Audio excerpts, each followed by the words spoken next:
'cause I know that we're changing.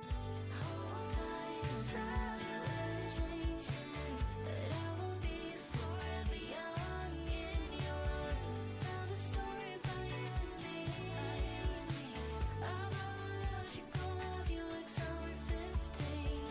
Hold tight, 'cause I know that we're changing. But I will be forever young in your arms. Tell the story about you and me. About our love, she gon' love you like summer 15.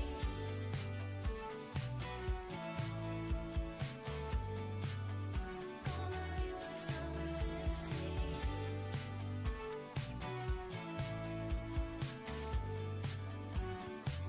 Like summer 15.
Hello, and welcome back to Meme of the Month. It's been a whole month, but we are so glad to be back here.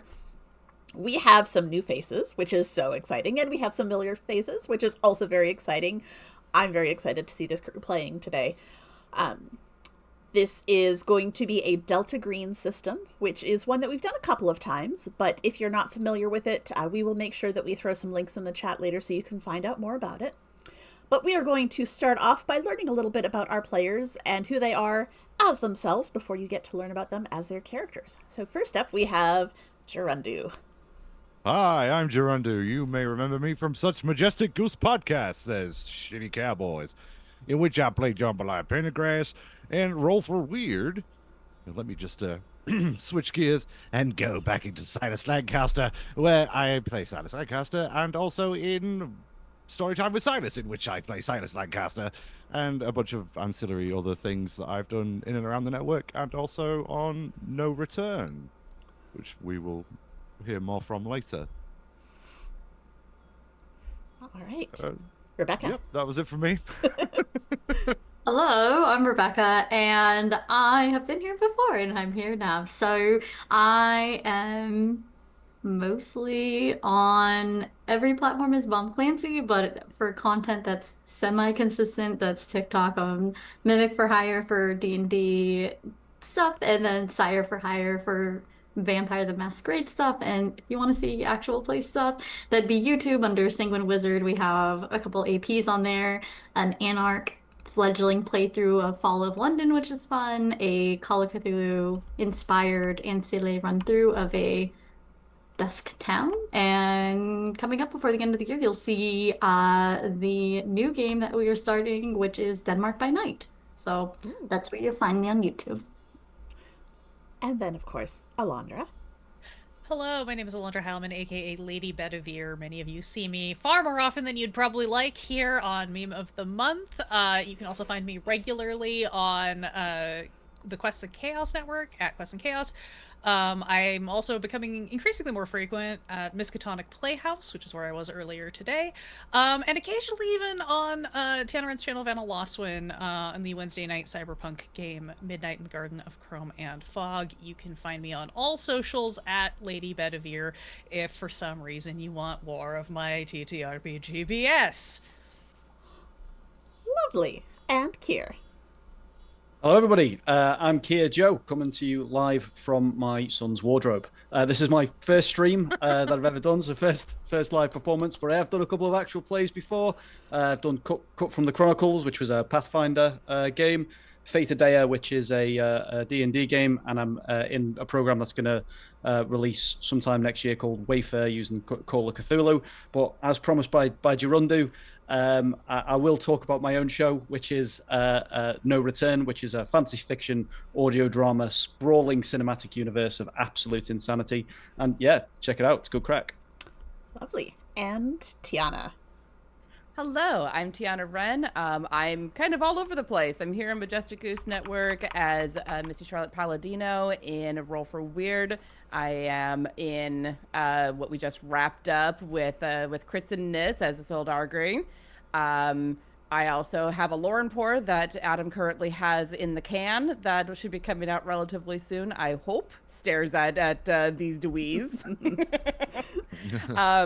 I'm also very commonly found over on Quest and Chaos, where I both GM and play. Going to be running an Alien game here fairly soon, which I'm very excited about. I've been staring at the rule book.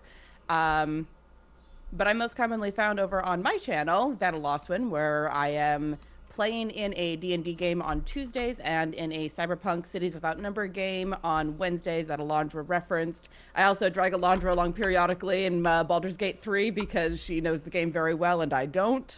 So we have a lot of fun screwing around in Faerun over there. So yeah, check it out. All right. And so, with everyone introduced, I'm going to hand the reins over to Alondra so you can have some fun playing the game. Bye, Danny. Love you, Danny.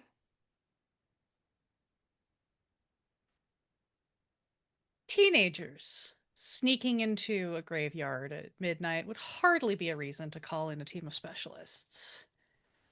When those teens turn up at the police station claiming that one of their friends is missing, it raises a few alarms. But when they claim to have spotted that friend again, it's time to call in a team that's more familiar with this sort of situation. Because the friend that went missing was the one that they were visiting in that graveyard in the first place. All of you arrive on a slightly overcast day to the airport. You see a shuttle already waiting for you. There's somebody from the car service in a suit holding up the little sign that has all of your names on it. You all are specialists to a degree in your fields, and this isn't the first time you've been called into, shall we say, consult on a situation that is just weird enough that the local authorities feel like it's beyond their depth. And so I think we will open our scene with all of you loading on. This is one of those like small shuttle buses, so it probably can seat like, it's really maybe more of a van. It seats like 15 or 16 people. You're not fully on top of each other, but it's close quarters. And maybe let's take a moment to introduce our characters as they hop on this shuttle to take the ride down to meet your contact with the local PD. We're going to go in overlay order. So we will go Gerundu, Rebecca, Kier, and Tiana. Tell us just the tiniest little bit, like what does your character look like? Who are they? And tell me if you think your character has any association to any of the other characters in the van. I'm stealing this a little bit from our favorite sort of monster of the week, Thirsty Sword Lesbians, where you kind of create strings. I'm not going to necessarily, I might ask you a question, but I want you to just sort of paint me the picture. Like, is this your first mission of this sort, or assignment, I guess I should say? Who else do you know? But let's go ahead and start with you, Gerundu. Who do we see? And which seat in the van do you take? Very important. You see Frank Tinsley. He's a 42-year-old intelligence case officer formerly attached to Interpol. He's a slightly built, bookish-looking gentleman in a grey cardigan and slacks and thick glasses. He is sitting well, most importantly, he's sitting next to Gaz, with whom he has some shared history, but more on that in a moment. Yeah, Frank has a history in counseling, so he's very good at sort of understanding the vagaries of the human mind. And he met Gaz while he was working at Interpol because Gaz was one of his criminal informants, and they became embroiled in a mythos event in which Frank was sort of forced to extract his asset. Following that, they were recruited into Delta Green. But yeah, I would imagine that Gaz would probably gravitate towards the back of the bus, and Frank would begrudgingly be sat sort of next to him.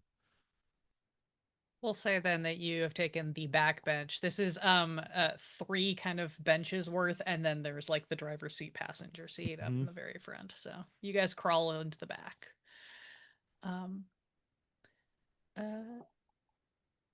Rebecca.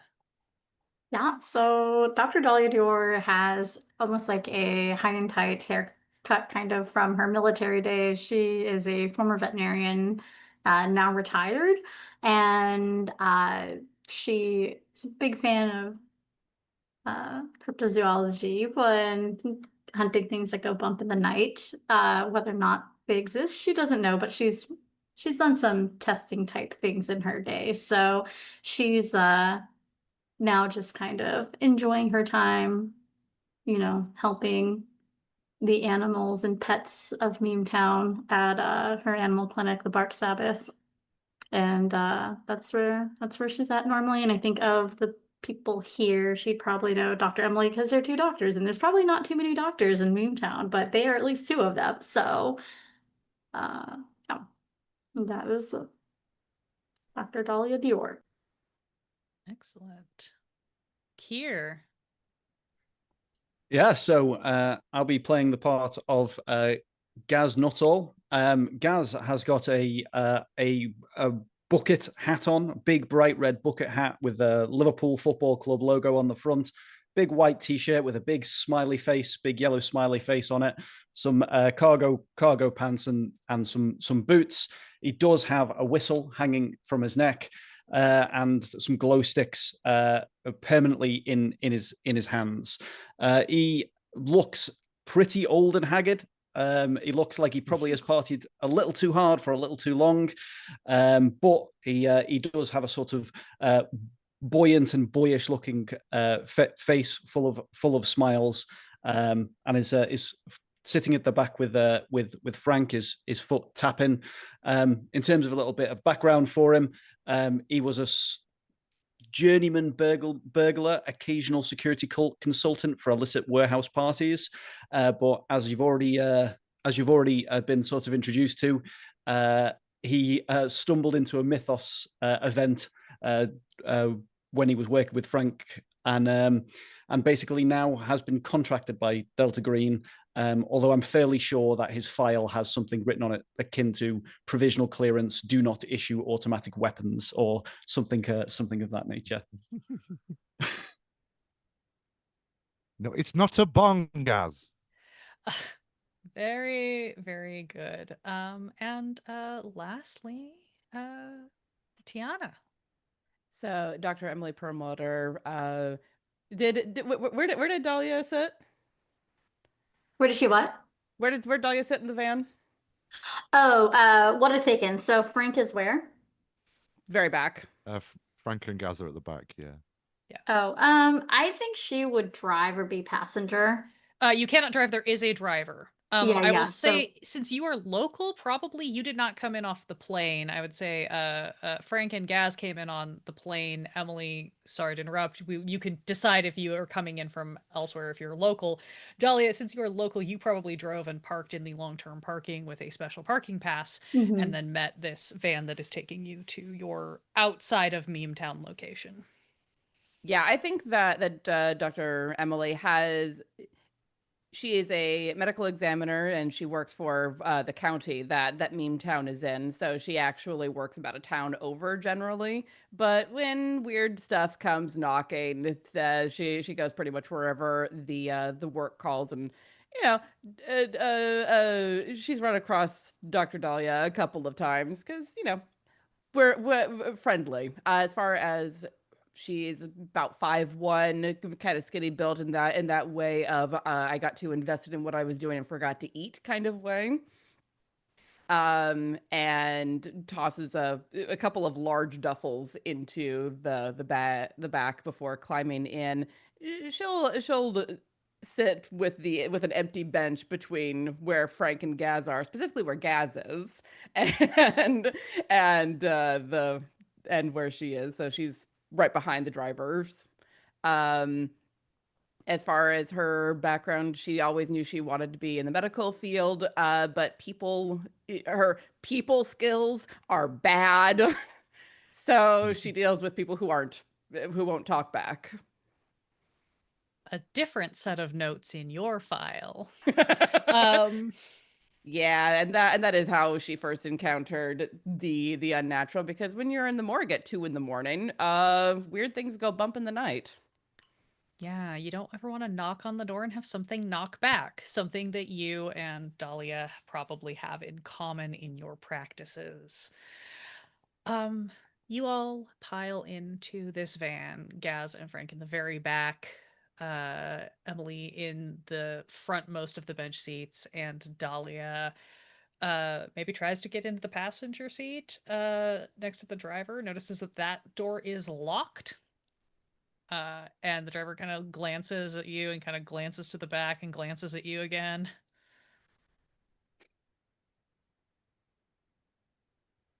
I shall sit in the frontmost seat if that's not available. You will you take the other kind of captain's chair style seat next to Emily. And the van closes its doors and takes off. You find yourselves heading down the road.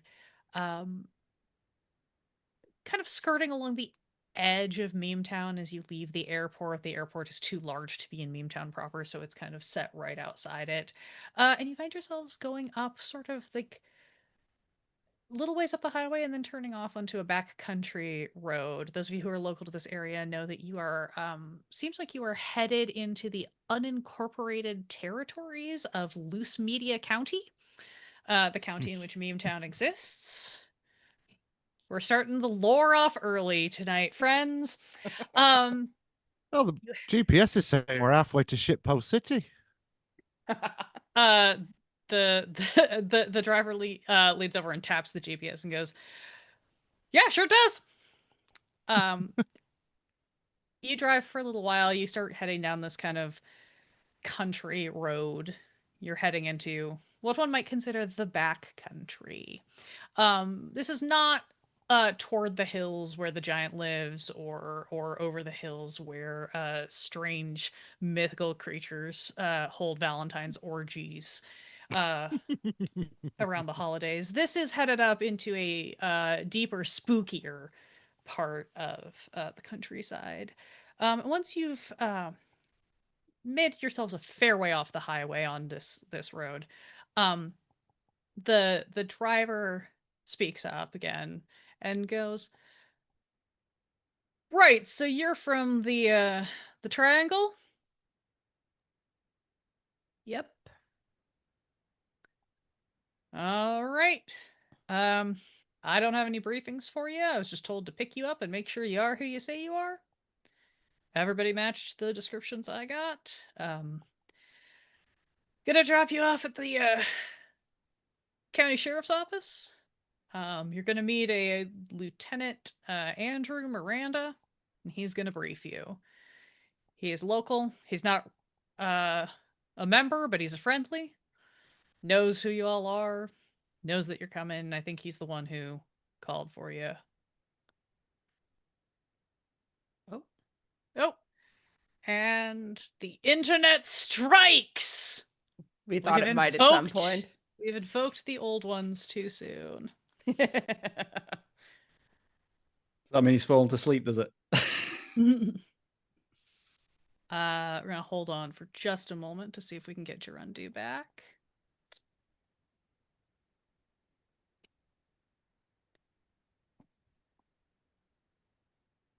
I go over and check my.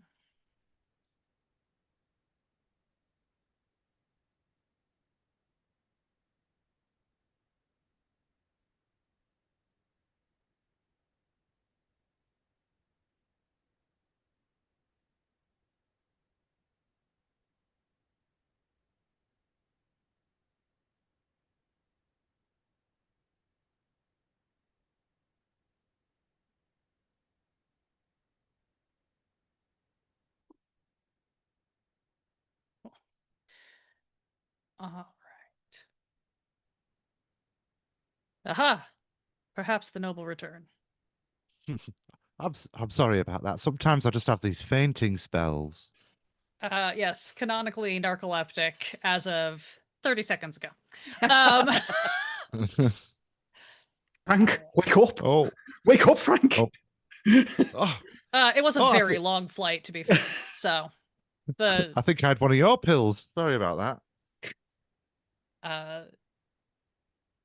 Anyway, the driver checks the mirror, confirms that you are all okay. And continues along.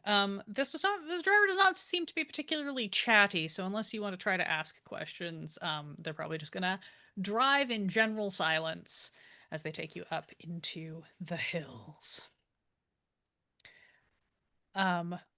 Once you arrive, you pull up into an area. Again, we're sort of, rural township. This is unincorporated territory, or the edge of unincorporated territory. So you pull up at what looks like not even the primary sheriff's office, but one of the outpost stops.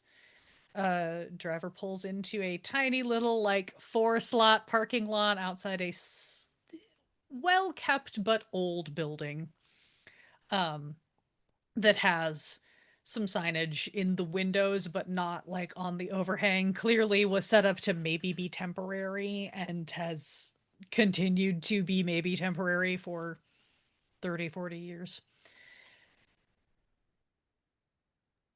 Excuse me.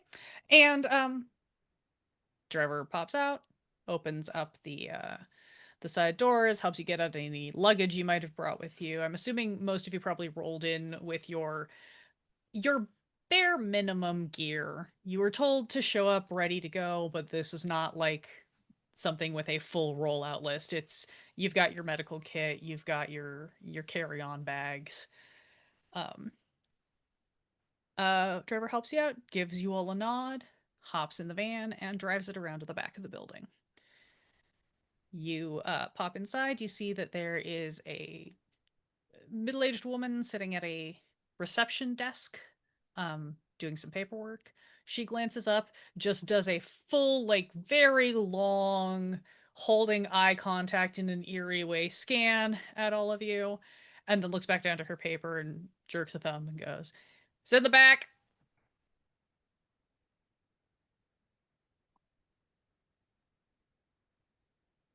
Well, let's not stand on ceremony. It's lovely to meet you.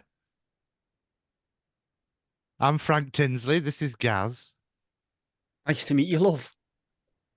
Reaches a hand out, eyes pinned back. She glances up and just kind of, he's waiting for you in his office. Goes back to her paperwork. Okay, right. I don't This like is one of her those vibes, situations. Frank. I don't like it. No, it's all right, Gaz. Come on, don't be rude. We'll just pile on through. Yeah, so sorry to have bothered you. Bloody hell. Not a very warm welcome, is it? Thank you, ma'am. Yep. Maybe it was Uh, just, maybe if the doctors had said something, it got a bit more professional courtesy. You follow the jerk of her thumb and you see this is one of those spaces where like you've got that front room and there's like a side hallway. Building's a little bit what you might think of as like shotgun style. All the rooms are stacked one behind the other with the hallways on the side. You start walking down, you see first there is a couple of closed doors. One of them looks like it's, you're going to guess, maybe like a conference room or an interrogation room, such as they have. Probably the same thing, honestly. One door is open and looks like it's a little bit of a like kitchenette thing. Next door appears to be a bathroom. And then at the far end of the hall, there's two more doors. One of them is shut and one of them is cracked open. The one that is cracked open at the farthest end of the hall has a placard on it that says Detective Lieutenant Andrew Miranda.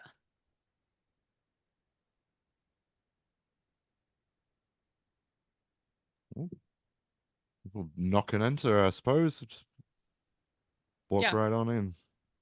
You rap on the door as you kind of push it open, and you see a slightly past middle-aged man in a sheriff's uniform, kind of sitting. He's got a big old like super old-fashioned heavy wooden desk that looks kind of out of place in this otherwise like very kind of slightly ramshackle cookie cutter building, covered in like files and paperwork. There's just like stacks of filing cabinets behind him. There's a big map pinned up on the wall that shows a bunch of like the unincorporated territories and has markers for other stations, for Memetown proper. You can even see the airport down in the bottom corner of it, all these things. And as you enter, he sort of quickly looks up and he kind of jumps up, kind of wipes his hands really quickly, and walks over with a hand out to greet you. He's like, "Ah, hey there! You must be the folks from the thing." That's us, yeah, the folks from the Mhm. thing. Yes, you are correct. Yeah. Come on in, come on in. Let me. I have to go to the conference room to get another chair. I think I'm short one or two, but come on in and we'll I'll be right back. And he sort of like, you do that like kind of weird do-si-do where he's trying to like exit as you all come in. He disappears for a moment. You hear him going down the hallway to grab chairs from the conference room. Well, I don't think I need to rely on my counselor's training to see that he's quite a nervous fella, isn't he? Well, whenever people are dealing with things that they don't quite understand and don't want to understand much more deeply, I get a little jumpy. Well, you're right. When there's something strange in your neighborhood, who are you going to call? The Green Triangle, apparently. Exactly. Qualified experts. Just kind of look around the room. Am I Yes. allowed, am I allowed to speak, Frank? You could He speak. was- You don't need to put your hand up. It's fine. Yes, you Are you can sure- talk are you anytime sure? you like. All right. Yes, Yeah. put your hand down, Gaz. All right. Yeah, Yeah. it's all right. Yes, Yeah. that's I- fine. Yeah. I didn't think he was nervous. I thought he was all right. You know, he was perfectly fine when I saw him. He just, he was nicer than that one at the front, wasn't he? Yeah. Well, I suppose it's a question of perspective, isn't it, Gaz? It I is. suppose to you, most people must seem like they're swimming through treacle. Do you know, that's exactly the vibe he was giving me. Exactly the Yeah. vibe he was giving me. Treacle. That's it. Well, Honestly, Frank, spot on. well, I'm trained for these sort of things, there, Gaz. As you all have these couple of moments, you take another look around. You can see that based on the vibe you're getting, like this office seems like one of those places that is just perpetually messy, but there is an organized chaos to it. The folders on the desk seem to be in appropriate stacks. There's 2 or 3 different like beverage cups scattered around, but they seem to be like they're all on coasters, so it seems like they do have deliberate landing places even if there's too many of them. I'm feeling really called out right now. Look, write what you know. After a few moments, he returns. He's got like two folding chairs under one arm, and then he's dragging like a rolling chair behind him. He kind of wrestles them back in and sets up all these chairs alongside the chair. There are two chairs that were already in his office. He realizes he kind of miscalculated. He's got his. There's now an extra chair. He gives up and just closes the door Just- and it's scurries all back right. behind his desk and sits down and like. Let's all just relax a little bit, shall we? It's fine. It's all right. Sorry. I didn't want to call you guys in, not because I didn't want you here, but because I didn't want it to be the kind of thing where we had to call you in. I Yeah. I've worked with not you all before, but I've worked with your organization before. We had some stuff that happened down in town actually. Um, there was a team that got called in on something. That's where I met some of your folks. It was it was actually the cleanup squad that I met, which wasn't great either. But we sort of have a situation. Did they give you the brief? I tried to send some files over to them, but the internet out here is shoddy as hell, and I don't know if it went through. I think we got Well, I kind think of the basic overview, but no kind of real detail. yeah. Let's what would we call it now? A sit rep, I think. Would you like to sort of get us abreast of what's been going on? Sure. Yeah. Let me just he rifles through a couple of the papers on his desk until he finds like a yellow legal pad. Flips through a couple pages and then goes, right. So, 3 nights ago, um a group of teenagers from down the road in the sort of it's we call it town. It's not actually a town because we're unincorporated, but best we got, right? The LM. Sure, the main bit. Yeah. They all came in. I wasn't on shift. It was my compatriot on the night shift. This was like looks like it was about 2:30 in the morning. Um they showed up and wanted to report one of their friends missing. And of course, obviously, a missing kid, we want to immediately get on that. So my compatriot, Detective Ryland, um, started to take the account. And as they explained, the friend that they wanted to report missing, he thought it was a prank. He thought it was a prank because the friend that they were reporting missing died about a week ago. Um, we'd all just had the funeral. Everybody attended. It was really just a tragic sort of circumstance.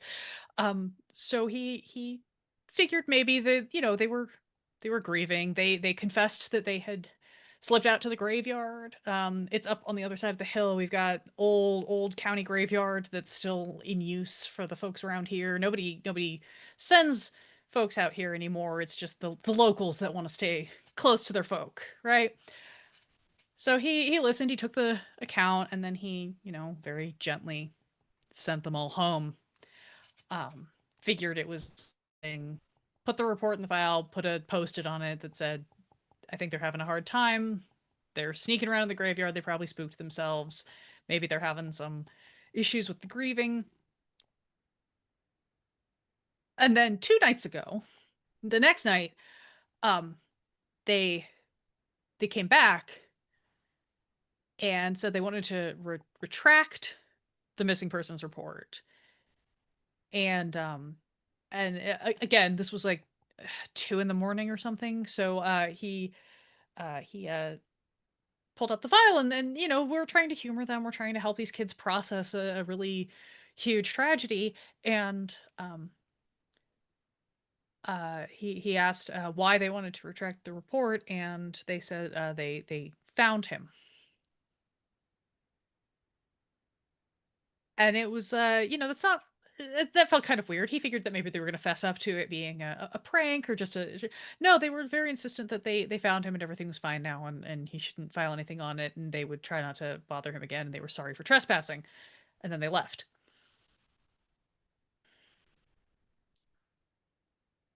And I don't know. He told me about it in the morning when we swapped shifts, and it didn't sit right with me. So I went down to the graveyard to sort of take a look at things, check things out. I figured again. When I was a teenager, I used to sneak out to, drink with my friends where my parents couldn't catch me, or sneak cigarettes, or make out with my girlfriend, right? And we found where they snuck in. Same place the kids always sneak in. It's the bum part of the fence that hasn't been fixed in 40 years. And we I went and took a look, and I know the funeral was only like a little over a week ago, but that gravesite looked awfully disturbed. Not like not settled. It still looked pretty churned up and pretty weird. And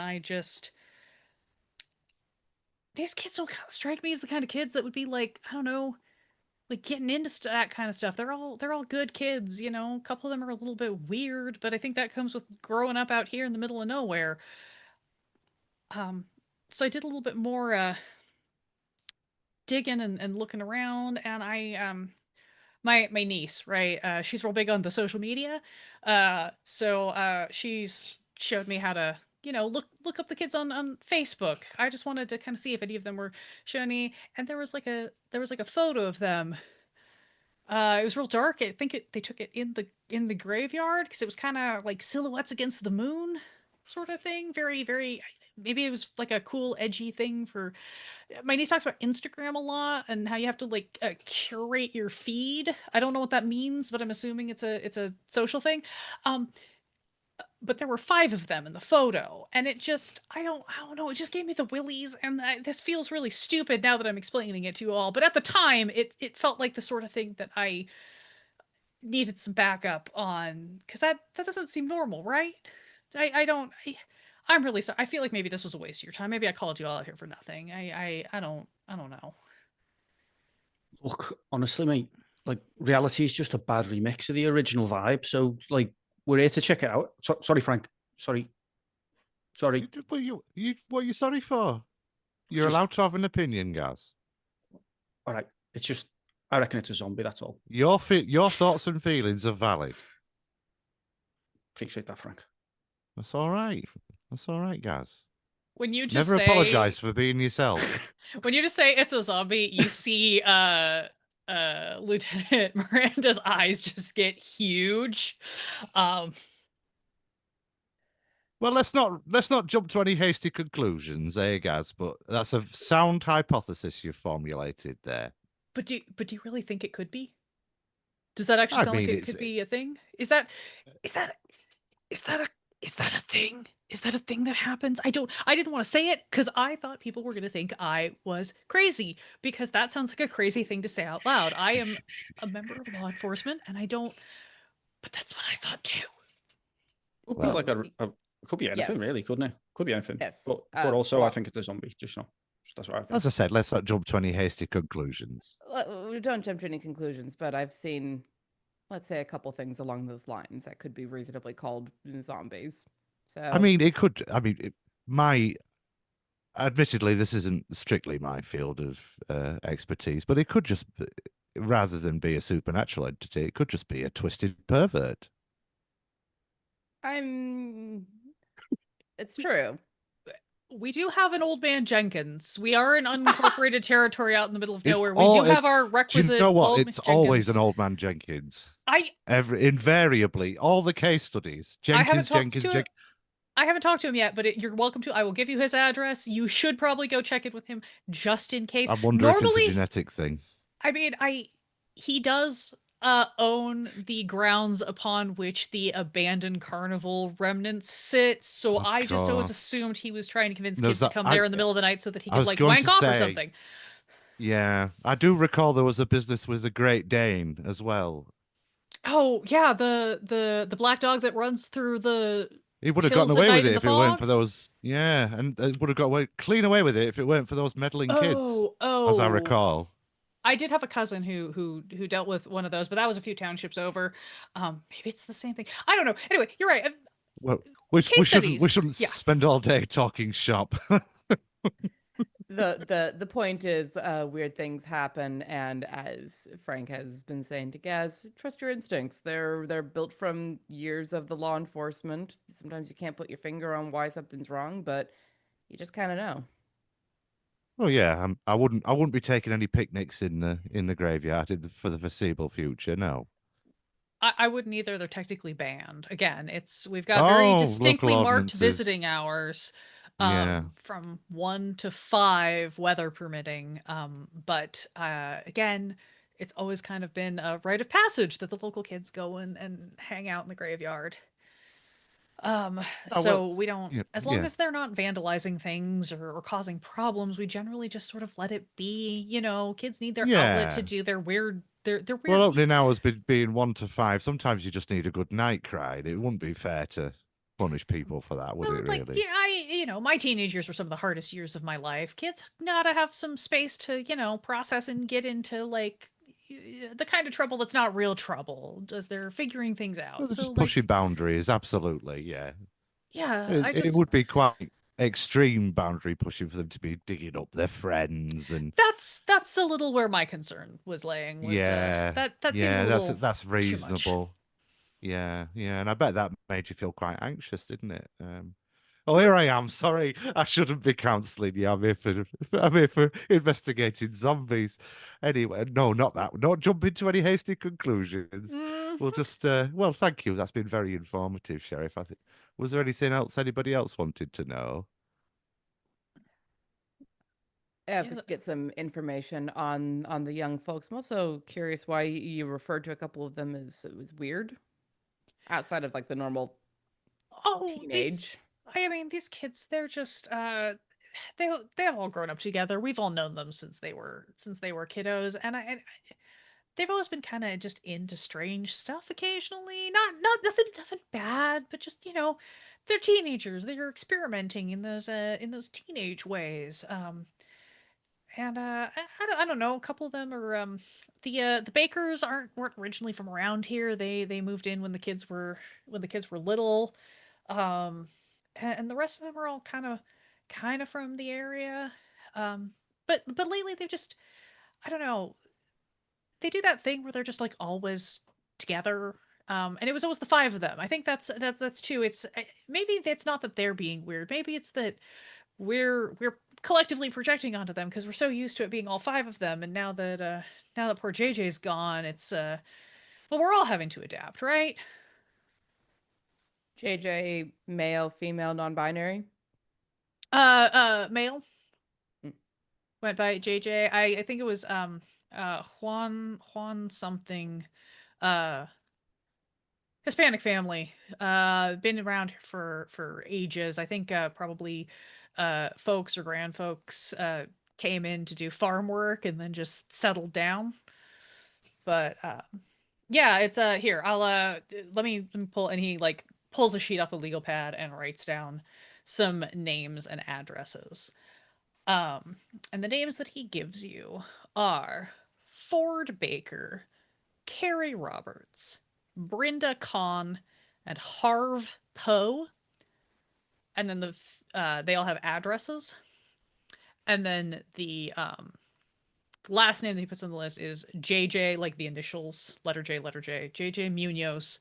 And he has a parent's address and a kind of draws like a little grid, um, and basically does a little bit of a like enter the graveyard. Like if you enter the graveyard through the main entrance, you can like go left, right, up a few rows, and that's where he's buried.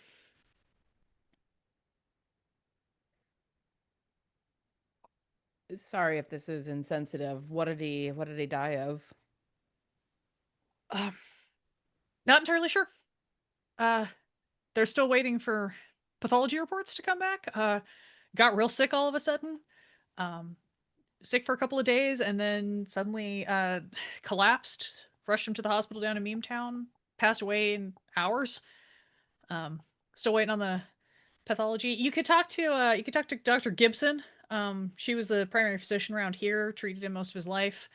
And she might have heard something back that we haven't gotten yet from the hospital. It's not the sort of thing you would publicize, right? She'd give it to his folks, and they'd get to decide if they were going to share it. Her suspicion was it could have been some sort of freak heart condition or undiagnosed genetic or hereditary something. Seemed real out of the ordinary, real devastating. Again, like one day he's just, in class and then goofballing around being a kid. Next day he's getting rushed down to the hospital in an ambulance. So hit the whole area pretty hard.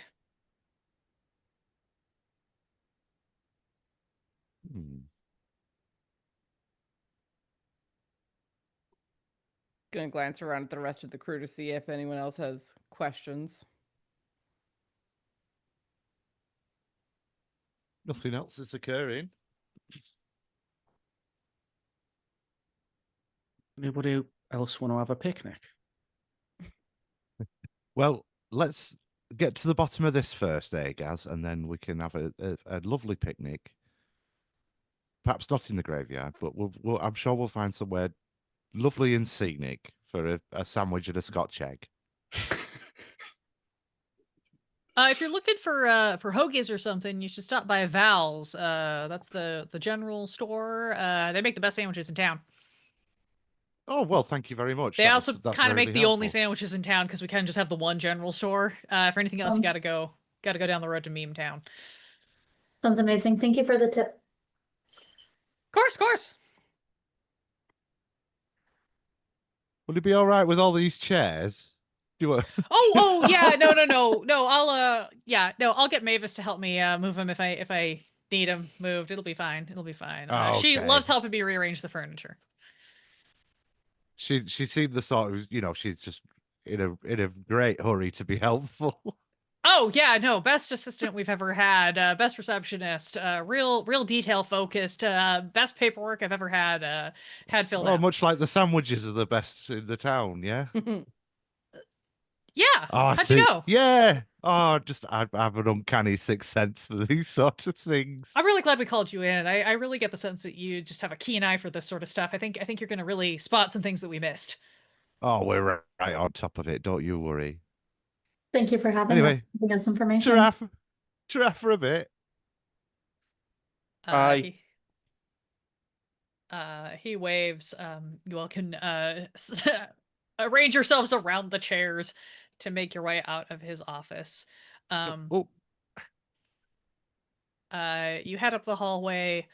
Unless you are doing anything else here at the sheriff's station, or the sheriff's outpost, I should call it, you all can wave at Mavis or ask her any questions you have as you leave.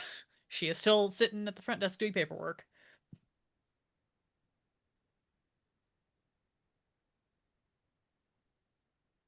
Well, I'm not saying I'm going to be particularly inclined to give Mavis a good grilling.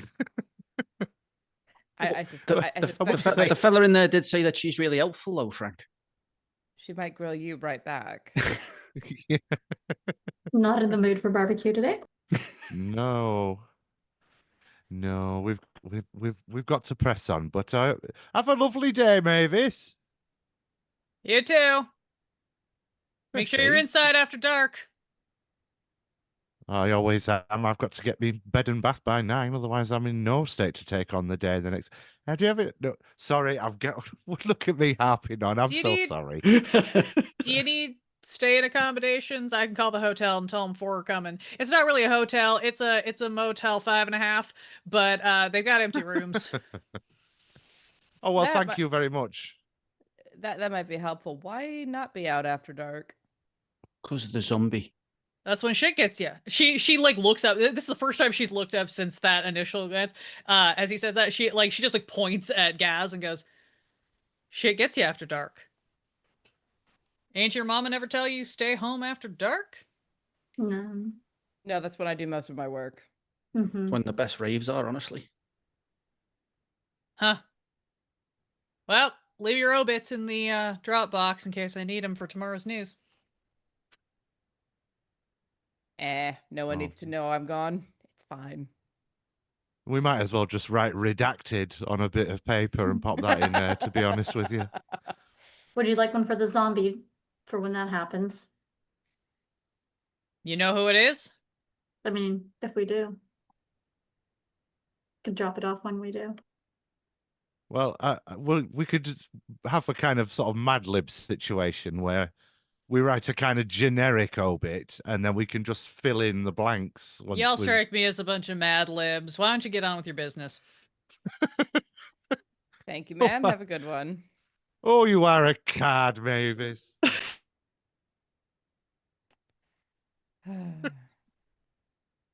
Fucking joker. You all make your way out of the out of the office. I will say that in the course of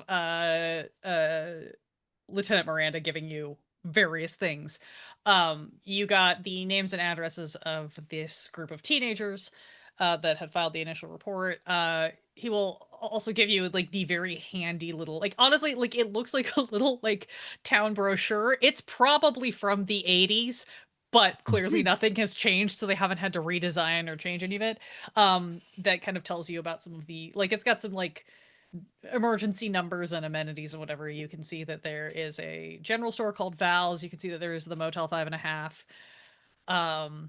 There's some like baseline directions. You're not sure why that there needs to be this little map in this thing, because as best you can tell, there is one main road upon which every business sits. That's about a 10-minute walk away from the outpost, or a 2-minute drive. And then past that, it looks like there is scattered residential. Residential might be too strong a word. Scattered houses, homesteads, places where people put down trailers or mobile homes and then never left? Question mark. You're out in the country. But you do see it like has some helpful markers. So basically, like, you've got the sheriff's outpost, Main Street and town is like a little bit over, continuing down the road that you guys drove up on, and you can see that there are some markings for some branching off roads that go further up into the hills, and one of them seems like it's going to lead to the graveyard. Right. Everything here is referred to as like LM Township. There's a lot of little asterisks at various places that are like, LM Township is technically an unincorporated area of Loose Media County. Like all these little like disclaimers that they have to put. What do we think then, folks? We off to the graveyard, or do we want to make any other ports of call first? I'm thinking graveyard first, so we can Yeah. see what's there to be Have a look seen at that gate. before Yeah. before the kids have a chance to Muck around. do something. Aye, absolutely. Yeah, and Gaz is very intuitive. It's one of his better qualities, is that. So let's It is. It isn't is. it? It is. Yeah, very It is, intuitive. honestly. It is. Are we going past that butty shop on the way, though? I think. It- Are, Is it are on you the way? hungry? You need lunch? It's Are just, you starving? Are you, Gaz? it's only if it's on the way. Like, I don't want to make a fuss about it. It's just Well, if I it's think- on the way to the graveyard. We I could. think everything's on basically, the way here. Yeah, we're at the start now, and the graveyard's at the end, and everything else is on the way. So yeah, we can stop it and get you a butty if you like. Yeah. Sound. Is that Yeah. what- No, that's class. Yeah. Let's do that. That what y'all call it over there? A butty, yeah. A butty. Yeah. A butty. Oh. I didn't know what a hoagie was, but she did say sandwich afterwards. Sorry, he did say sandwich afterwards, so it made it clearer after he said it. Once it had been said, because I don't know what a hoagie is. Yeah, it's a kind of sandwich, yeah. Are they good? Sorry? Are they good? Hoagies? Yeah, depends on who's making them. All right, let's see if this foul's any good then. Come Depends on if you like sandwiches. There's also that. You are you going to try to commandeer your airport shuttle van or some other vehicle, or are you just gonna walk up into town? Up to you. Is our driver with us for the rest of the night, or are they? Do you pop around to the back where he took the van to see if he's there? Oh, Frank doesn't. Frank sets off Frank- into town. Frank collapses on the side of the road. He activates obfuscate. Danny, you're a wonder. So prepared. We love you. If you guys do kind of pop around to check the back of the building, you will see that the van is parked there. And you see that the driver is leaning against the back of the van, smoking a cigarette and scrolling on a cell phone.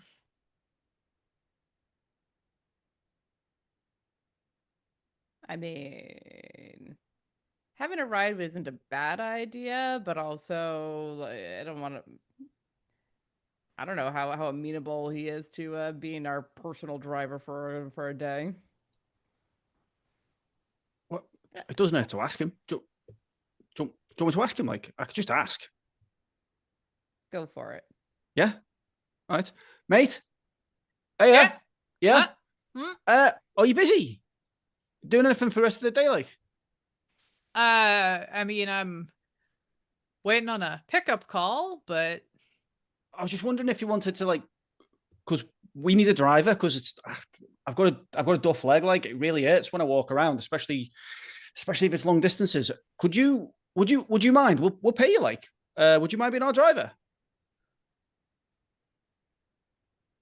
give me a persuasion roll. Cool. That is a 21, and my persuasion, when I find it, is a 60. Great. That is a success. The driver seems to kind of like think for a minute, glances down at their phone, glances back up, and goes, "Yeah, I can take you up to town. That's fine. That's not too far out of the way. I can't guarantee I'm gonna stay if I get that other call, but if I don't, I'm just waiting until I get a pickup call." No, that's absolutely fair, mate. Yeah. Do you want a ciggy? I offers him a cigarette. Oh, I've got loads in my bum bag. oh, bless. Takes the cigarette, lights it off the butt of the one that he was smoking, crushes out that one, walks around to the pops open the like side doors and then pops up to the driver's seat. Good You are all man. able to hop in. Yeah, he's happy to do it if everyone wants to get in. Nice guy he is. Appreciate you checking in on that. Frank, I got us a driver. Oh, I got us a driver. oh, you. So what? Frank, you shake yourself out of the like strange sort of like red string calculation vision that you were just having studying the map. You look up and realize that the shuttle van from the airport has the doors open and Gaz is motioning you to come join them. Okay, well, I'll trot along. Let's go. You hop into the van, and it probably takes you longer to get in and out of the van than it does for the van to drive up the road and park outside a ramshackle, kind of quaint-looking general storefront that does have a kind of a semi-lit sign up on top that says Vowels. You look around this kind of main square area where a lot of things seem to be located, and you see a lot of the usuals. Anyone who has ever played Dungeons and Dragons with me before will also recognize this particular rural town. There is a general store, there is a combination post office and library.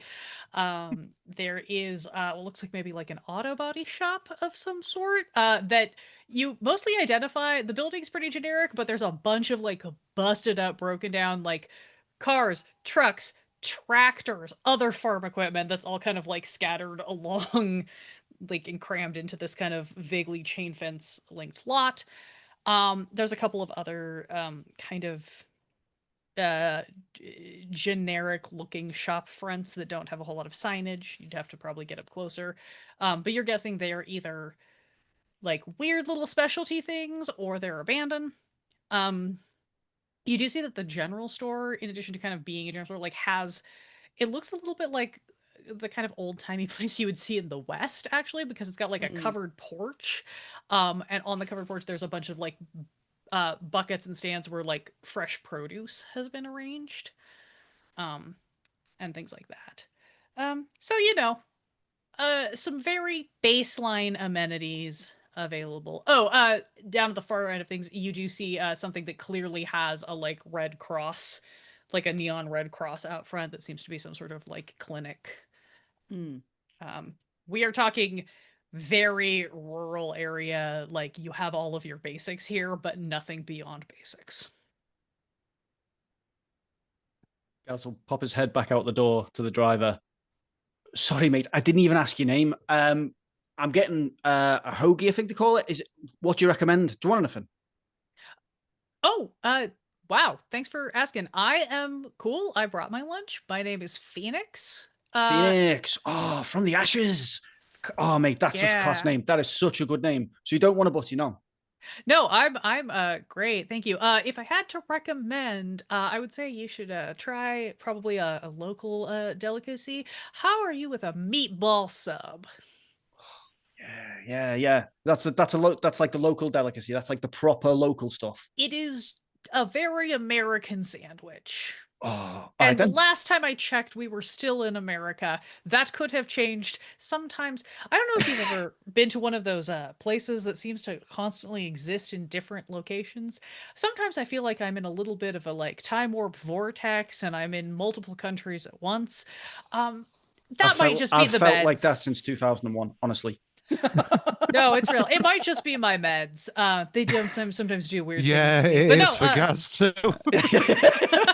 too. anyway, y'all have a great time. I will be here unless I get that call for that other pickup, in which case I will be not here. He will reach in and pull a business card out of his pocket and hand it to you, Gaz, and just be like, "That is my number." You look Cheers, at this Phoenix. card. It is weird. It is a plain white card. You almost don't even see a number on it. The number is embossed on it, but not colored in any way. It is just embossed in as a detail on this plain white card. Ooh, that's fancy. Very minimalist. It's really cool, isn't it? Sorry, I asked the driver before I asked you lot. Dr. Frank, what are you having? What do you want? Meatball sub? Do you want to get the meatball sub? Meatball sub. Uh, Fantastic. Sure, that sounds yeah. good. Do you know what? I don't want to just be a contrarian, but I think I wouldn't mind a Philly cheesesteak if they've got one of those. Oh, can only ask, can't I? Sorry. God, I didn't ask anyone's name. I'm so rude. Doctor, what do you want to be called? Like You can call me Emily. It's fine. Emily, Dr. Emily, love it. What's the other doctor called? Dr. Dahlia. You can just say Dahlia. Dahlia. Okay, cool. So subs, Philly cheesesteak. Billy. Philly cheesesteak. Yeah, not a chili feast steak. I don't Not know a chi- what one of those would be. Although Val, we've got a spoonerism sandwich shop. It's a chili, but you have to pay that, or they have to pay you. Chili feast steak. Val. This place is well complicated. There's so many different things here. Where'd you pay? Helps if I click the mute button the correct number of times. You walk into the general store, Gaz. It is fairly well appointed as like a a convenience shop would be, right? It's not huge, but you see like there is a row of refrigerated drinks with some like grab and go type, sandwichy cold food things. There is a coffee setup in the back. There are rows of like your your crisps and your candies and your everything. There seems to be a section that is the little what we jokingly refer to as like the CVS section. I think in the UK it would probably be the boots section. It's your little like first aid kit, your little sewing kit, your little like non-food items. You can be a little bin of toys for the children to pick through. And Props for the Brit-centric pharmacy reference, by the way. Very good. I understood all of it. It's one of the only things I can do in my code switching. There is a place for like what looks like pastries that's kind of picked over because you're into the afternoon at this point. And behind the counter, again, apologies for a D&D reference in Delta Green, but is a human being that you could only imagine is the epitome of what an elf would be if they existed in reality. They are tall, they have long blonde hair, no discernible gender, um, dressed in kind of honestly like gas station, a little bit of a like weird brightly colored kind of polo situation and some denims. um you realize it's not actually just trousers, it's like the bottom half of like some denim, almost like coveralls that have been like tied around the waist and then the shirt's been pulled on. um and this person has a big embroidered name patch on their thing that says Val. In which case, Gaz will walk up ready to give the order, but will be stricken, no doubt, by the the elfin sort of experience, and will just stop and stare wide-eyed until addressed. Guys, no, we've talked about this. You're struck for a moment, especially because this human seems incredibly out of place in this place. Is everybody else going into the shop? Is anybody else doing anything else while Gaz picks up the Frank lunch order? 100% will be going. You're not leaving him Lockstep alone. with Gaz.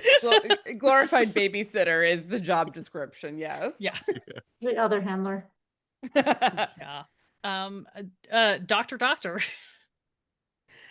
Emily will stay outside, and because it's not a terribly large location, don't want to be overwhelming, I suppose, with all of us, and get the vibe of the town, just kind of take everything in, see like if there's people walking by, kind of nod at them.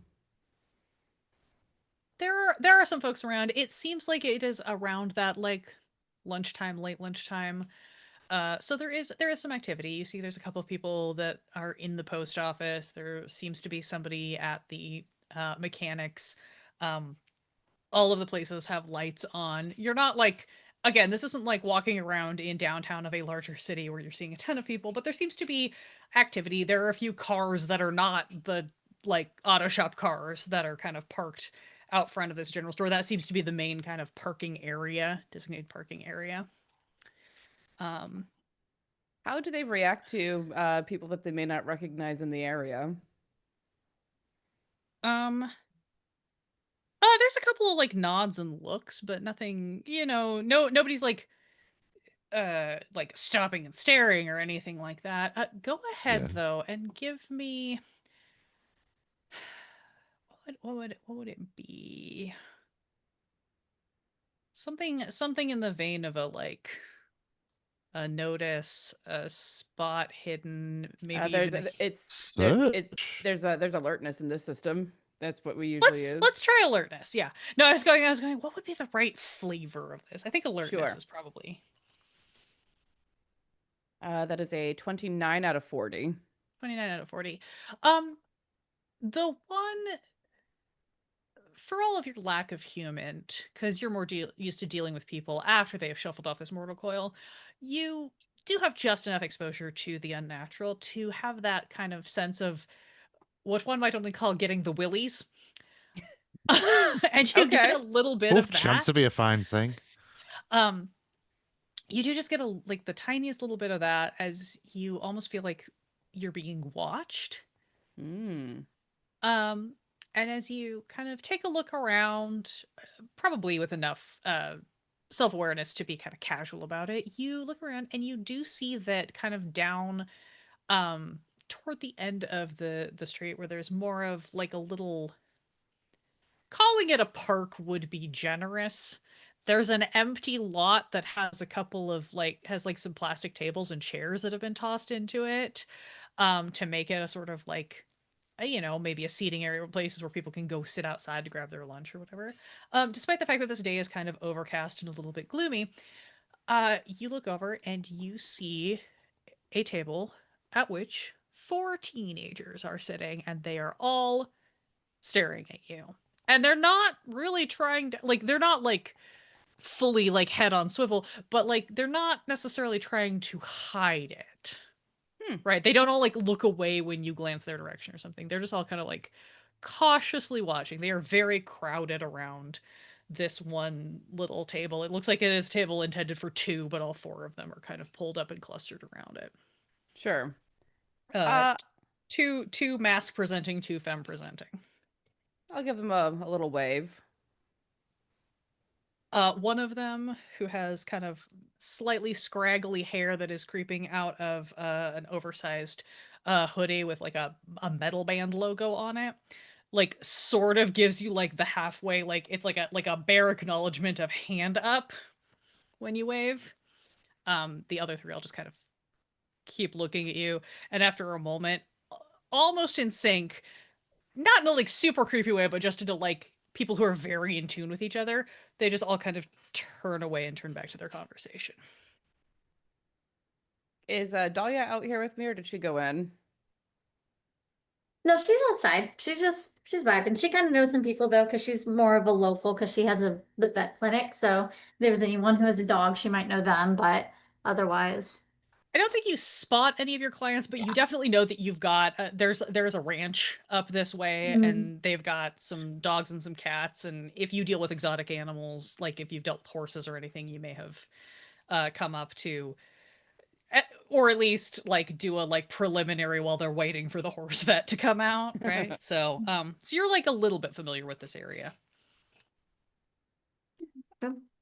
I'll kind of indicate the kids with my chin. Try not to move too much or draw too much attention, but I think we've been spotted by the kids in question.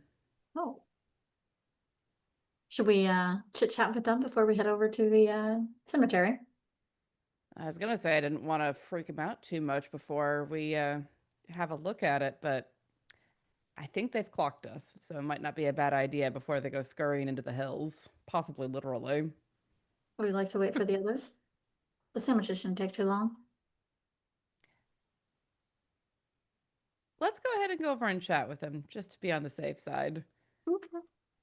I mean, I think guys might be a little more on their level in some ways, which might help, but but I don't want Hey to give kids, them. you want some speed? I don't want to Drugs? get drugs. No, that's Wednesday, Alondra. They have Adderall. It'll be It can fine. be every night. But I don't want to give them a chance to rabbit. Okay. So head over towards Yep, them. Just casual, not like striding over, but also moving with a measure of purpose. Yeah. Yeah. Not booking it, but making your intentions known. Yeah. Great. You the doctors head down towards this little we're gonna call it the parklet, because that's how I have it labeled in my notes, even though that's again a generous term for it.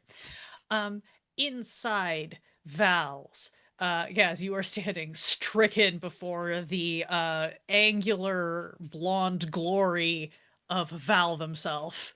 They are flipping through a magazine on the counter when you come in. You said it, and after like a moment, they look up and just, oh, hi, can I help you?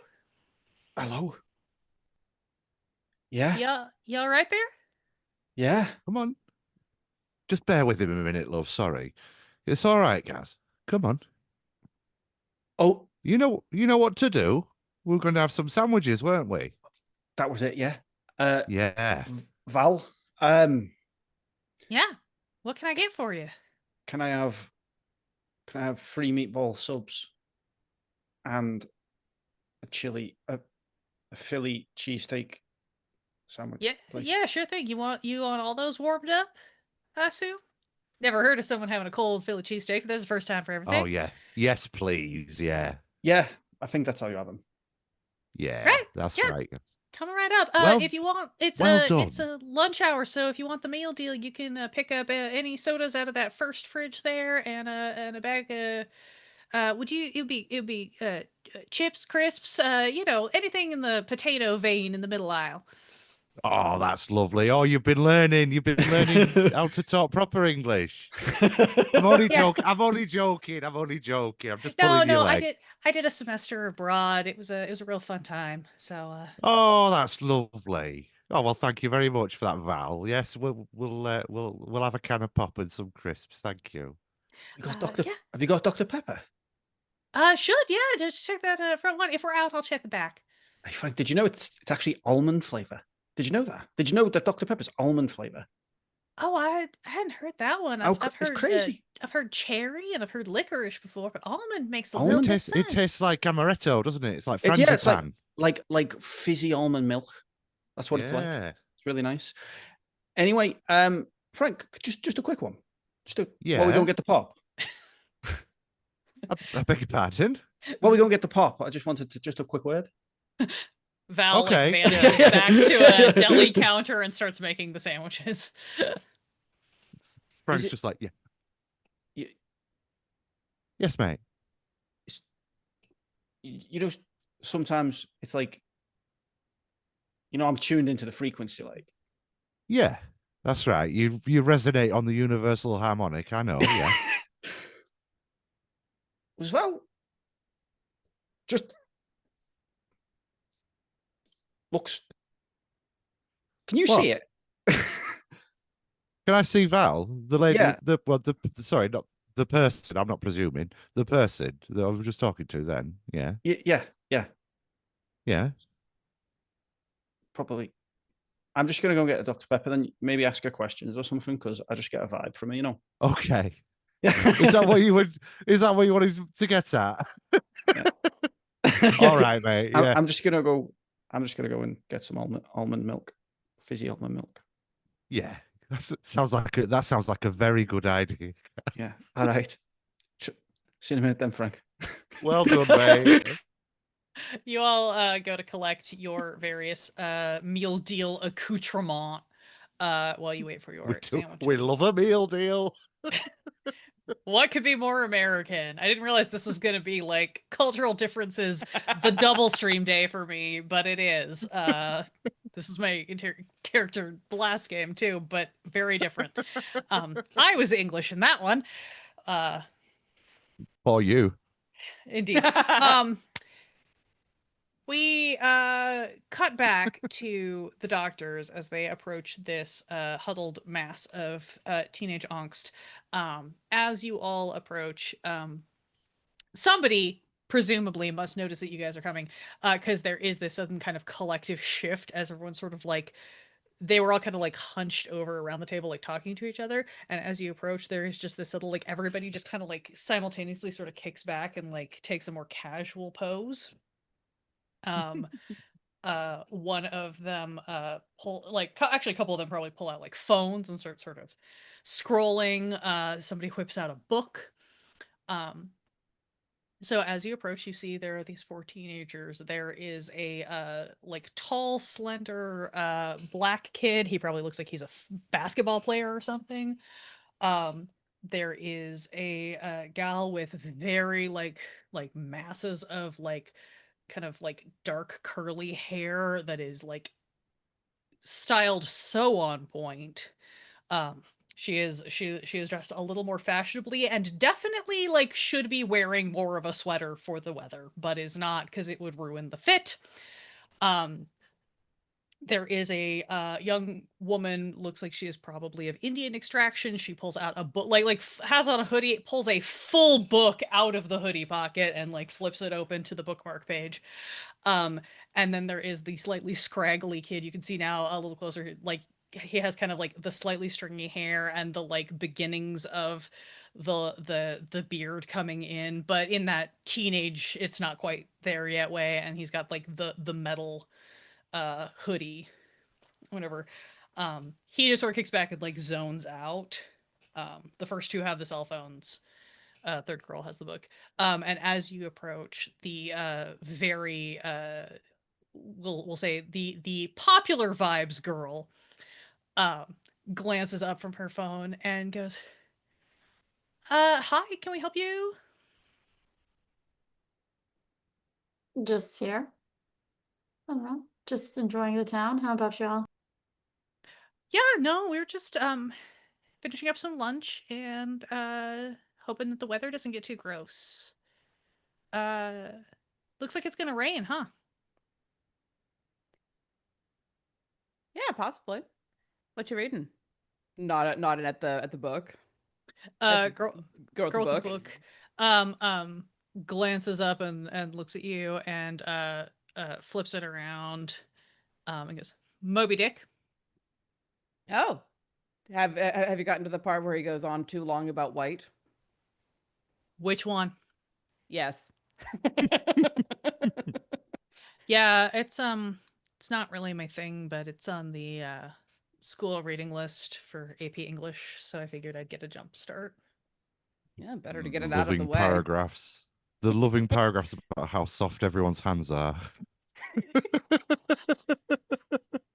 Better to get better to get that one out of the way. Also Les Mis if that happens to be on the list. Yeah, no, I wish it was. I read that back in freshman year as an elective. They wouldn't even let me write a book report on it because that year was American Lit and that's French Lit, so it only would have counted in sophomore year. I think that's some BS, but I don't write the curriculum. Yeah, well, I'm not entirely confident that anyone intelligent has, but that is what it is, I guess. This entire time, she's carrying on the conversation with you very easily. She has not looked up at you. She is still reading the book. I don't think that phases Emily at all because she was also that kid. Able to carry on a conversation with adults when necessary. The two that definitely have their eyes on you are like Popular Girl has looked up from her phone, and Metal Hoodie Kid is like kind of zoned out, but zoned out in your direction. Basketball Guy and Book Girl are like deeply in their respective phone and book. Yeah, someone's car alarm has decided to go off. Can't hear it here, thankfully. That's good. Those darn teenagers. No, all the teenagers in town are right here. I told Popu- you kids to fuck off. Popular Girl is just kind of glancing between you. She's got that like very, very sweet, very practiced smile that is probably really good for talking to adults and doesn't quite reach her eyes on. Yeah. Glance over at Dahlia and then kind of shrug a little bit. We're new to town, brought in here to do a little bit of work. Oh, what do you do? Well, I know what you do. You're the vet, aren't you? And she points at Dahlia. Mm-hmm. Yeah. Yeah, my sister was really happy that you were able to save her Shih Tzu. After he's got a real thing for rubber bands, some small dogs do. I was gonna ask if it was rubber bands or hair ties.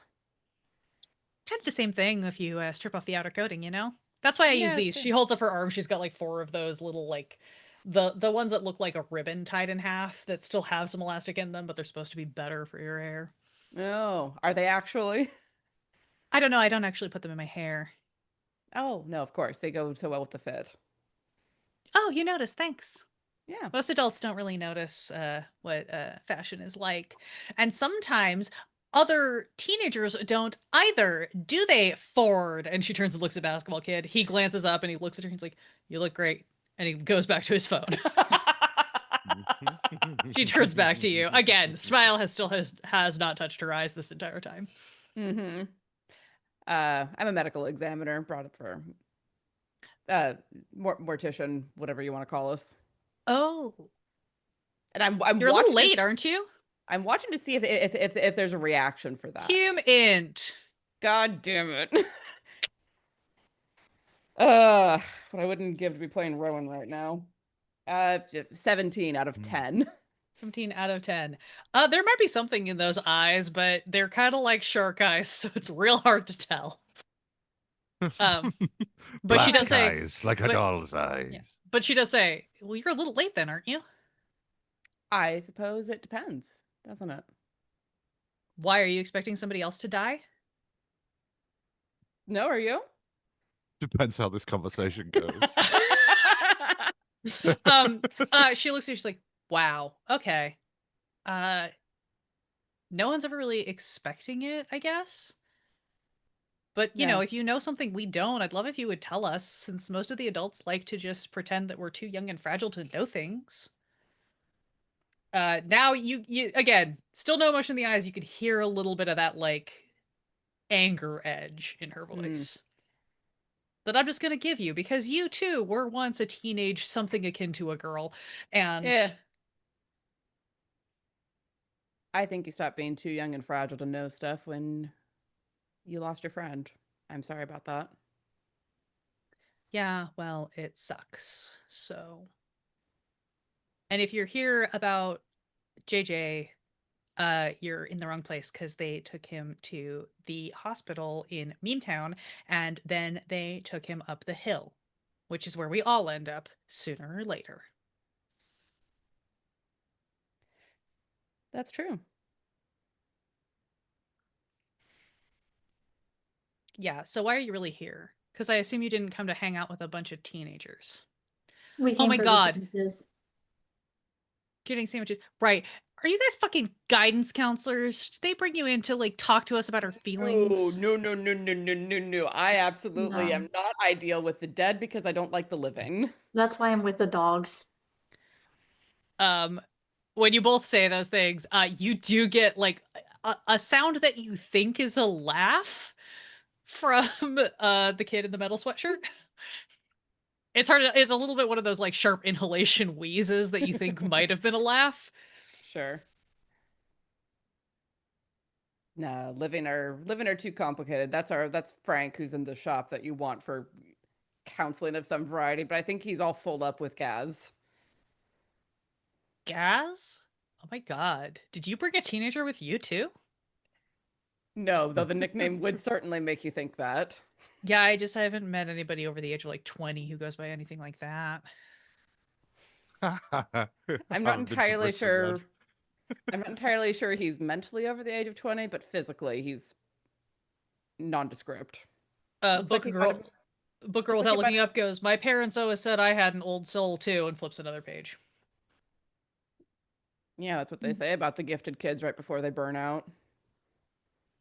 That gets you a look up from the book.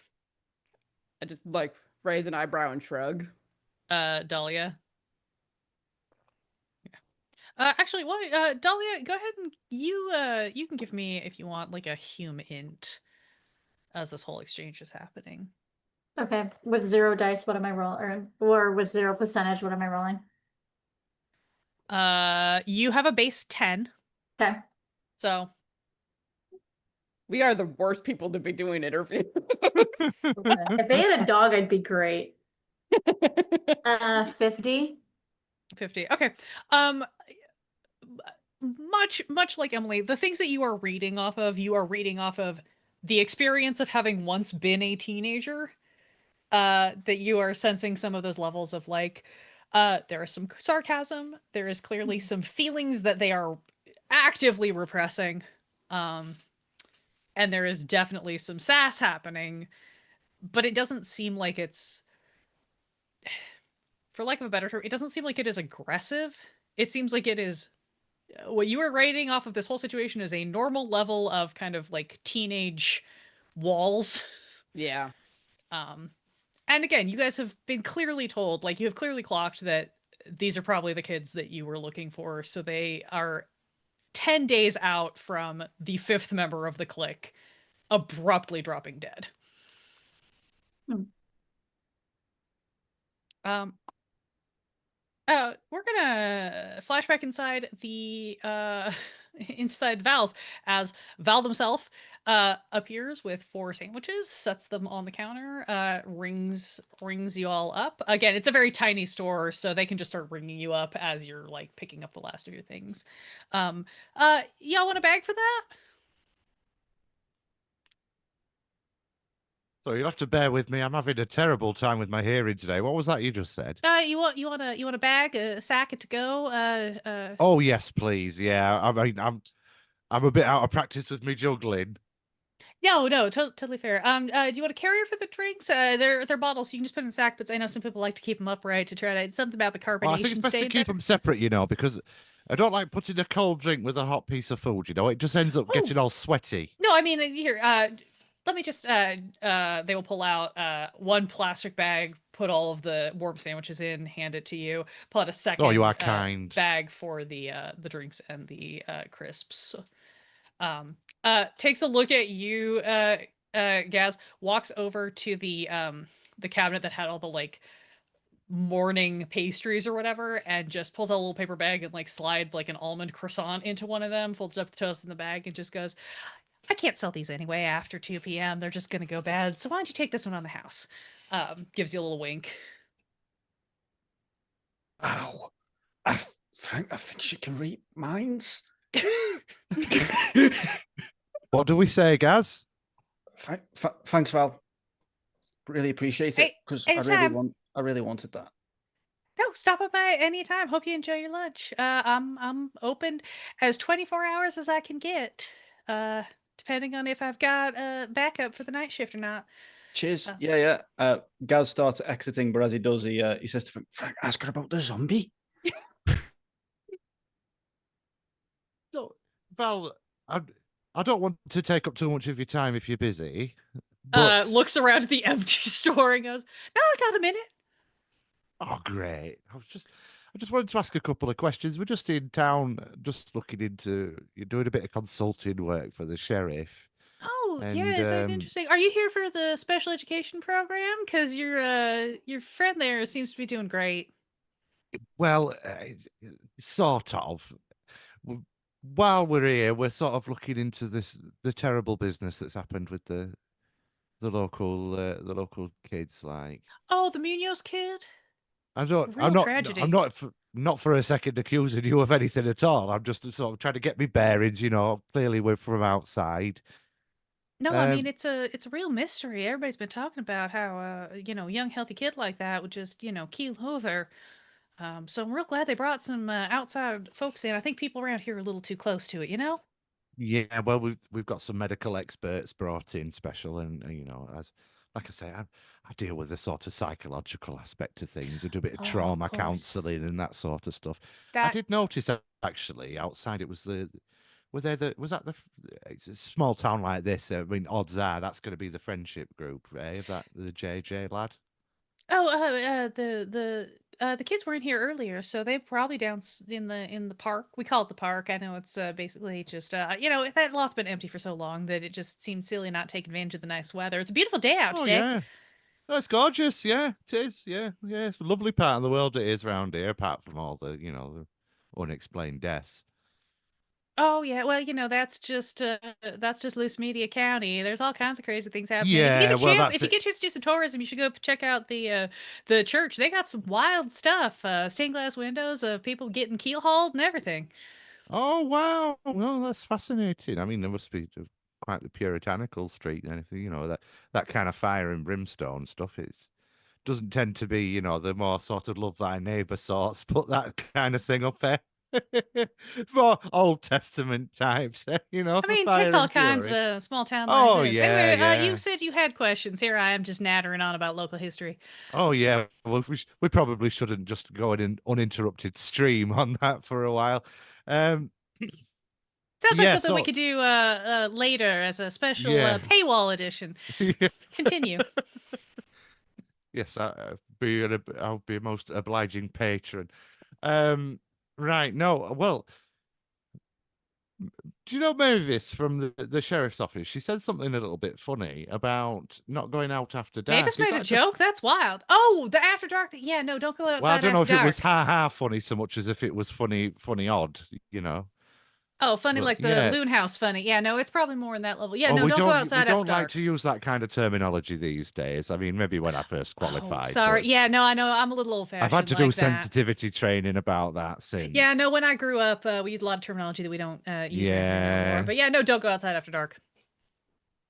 Why is that? Is that just a story, or is there actually some sort of real threat?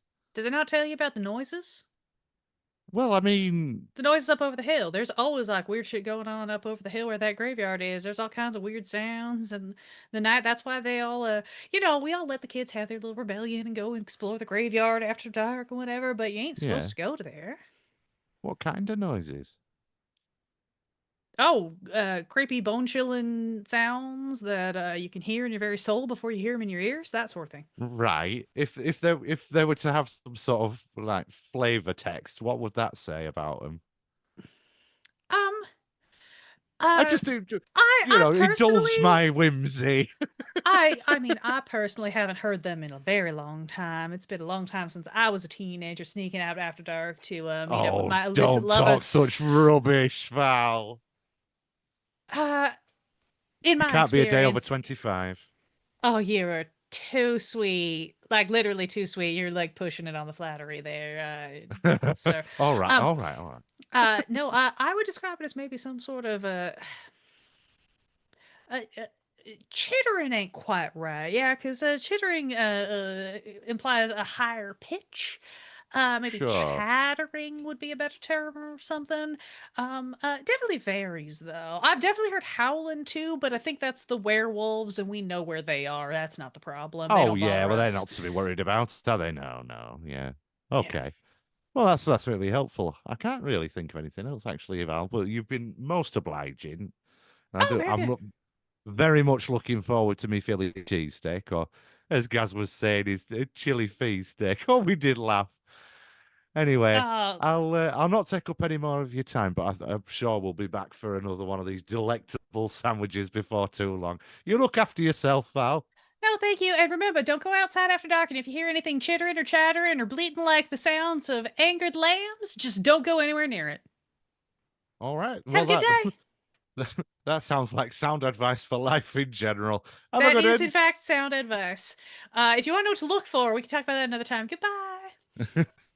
What to look for? What to look for? You step outside, little baffled by this. You spot the doctors down the way, talking to the teenagers, and with that slightly ominous warning, I think we're gonna go ahead and take a brief break, maybe about 10 minutes or so. Refill Sure. some drinks. Let me check my stat blocks just in case you do something stupid. We'll be back very soon. Everybody, stick around.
Hello and welcome back to Meme of the Month. We are playing Delta Green. There has been some strange reports of eerie things going on in the graveyard in an unincorporated part of Loose Media County outside of Meme Town. And our Delta Green investigators have been brought in to try to figure out what's going on with this gaggle of teenagers and also why everyone seems so insistent that you shouldn't go out after dark. Shrugs forever. We are picking up with Frank and Gaz, newly emboldened with sandwiches and strange gestures of possible, help and or affection from the androgynous owner of the general store. You have headed out with your parcel of sandwiches, and you see that Dr. Emily and Dr. Dahlia are down at this little parklet situation, speaking to a group of teens that rather feel like they might be the teens you're looking for, given that you don't feel like there's a lot of teens just rolling around this place. These overall. aren't the teens you're looking for. Yeah. Frank, I think these are the teens we're looking for. That's very good. Yeah, I think they probably are, guys. Yeah. Gaz incredibly intuitive at all times. You're able to walk up and join the doctors. Emily and Dahlia, you are talking to these kids as the rest of your group arrives. Oh, hey. Oh, yeah, we got sandwiches. Here you are. You did both want the meatball subs, yeah? Yeah. Thank you Yes. kindly. Yeah. Appreciate it. Thank you. Cool. This is Gaz and this is Frank. Oh, yeah. Hi, kids. Oh, you're Gaz. Yeah. Cool fit. Is that like a Cheers. retro thing? Yeah, I guess it probably is, isn't it? I mean, it is for me. Yeah, it's probably before you were born, wasn't it? I mean, maybe. Yeah. How old are you? 47. Wow. You're pretty hip for an old guy. Oh, cheers. Do you know what I was going to say? You look pretty good yourself. What's that thing you got on your the wrist there? Oh, we trade these at school. They're supposed to be hair bands, but we can't actually put them in our hair because that would ruin the curly girl method. So we just trade Oh, them right, yeah. around. Oh, that's cool. Cool. Could I trade something then?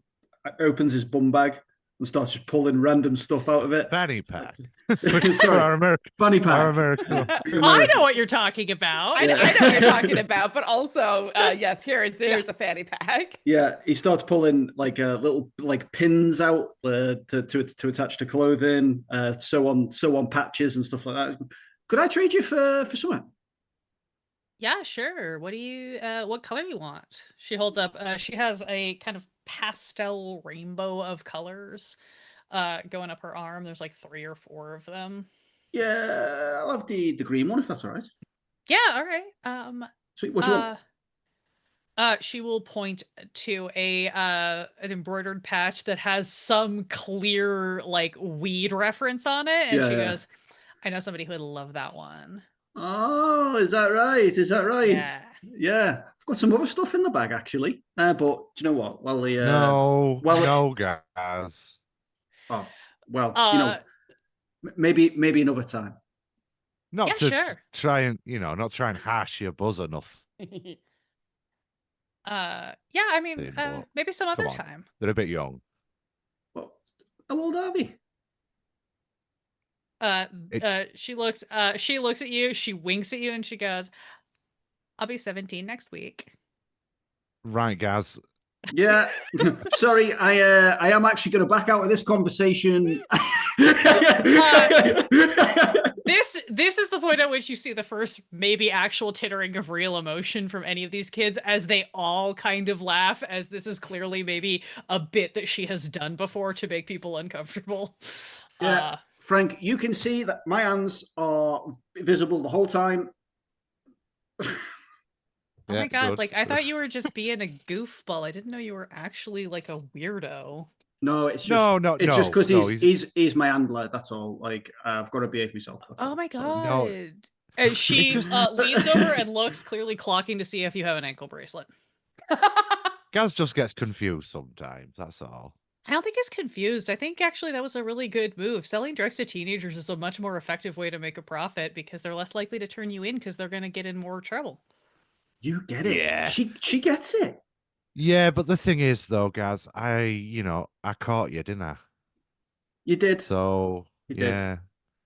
All right. Then. Anyhow, look, I'm sorry to hear about your friend JJ. By the way, I don't want to, I don't know what they've told them. The good doctors might have told you about Oh, me. But you're the counselor, aren't you? look, I'm not going to stand here and ask you to, bare your soul to me, a complete stranger. Good, All because I'm I'm gonna not gonna. No, I wouldn't expect you to. All I'm here to say is, look.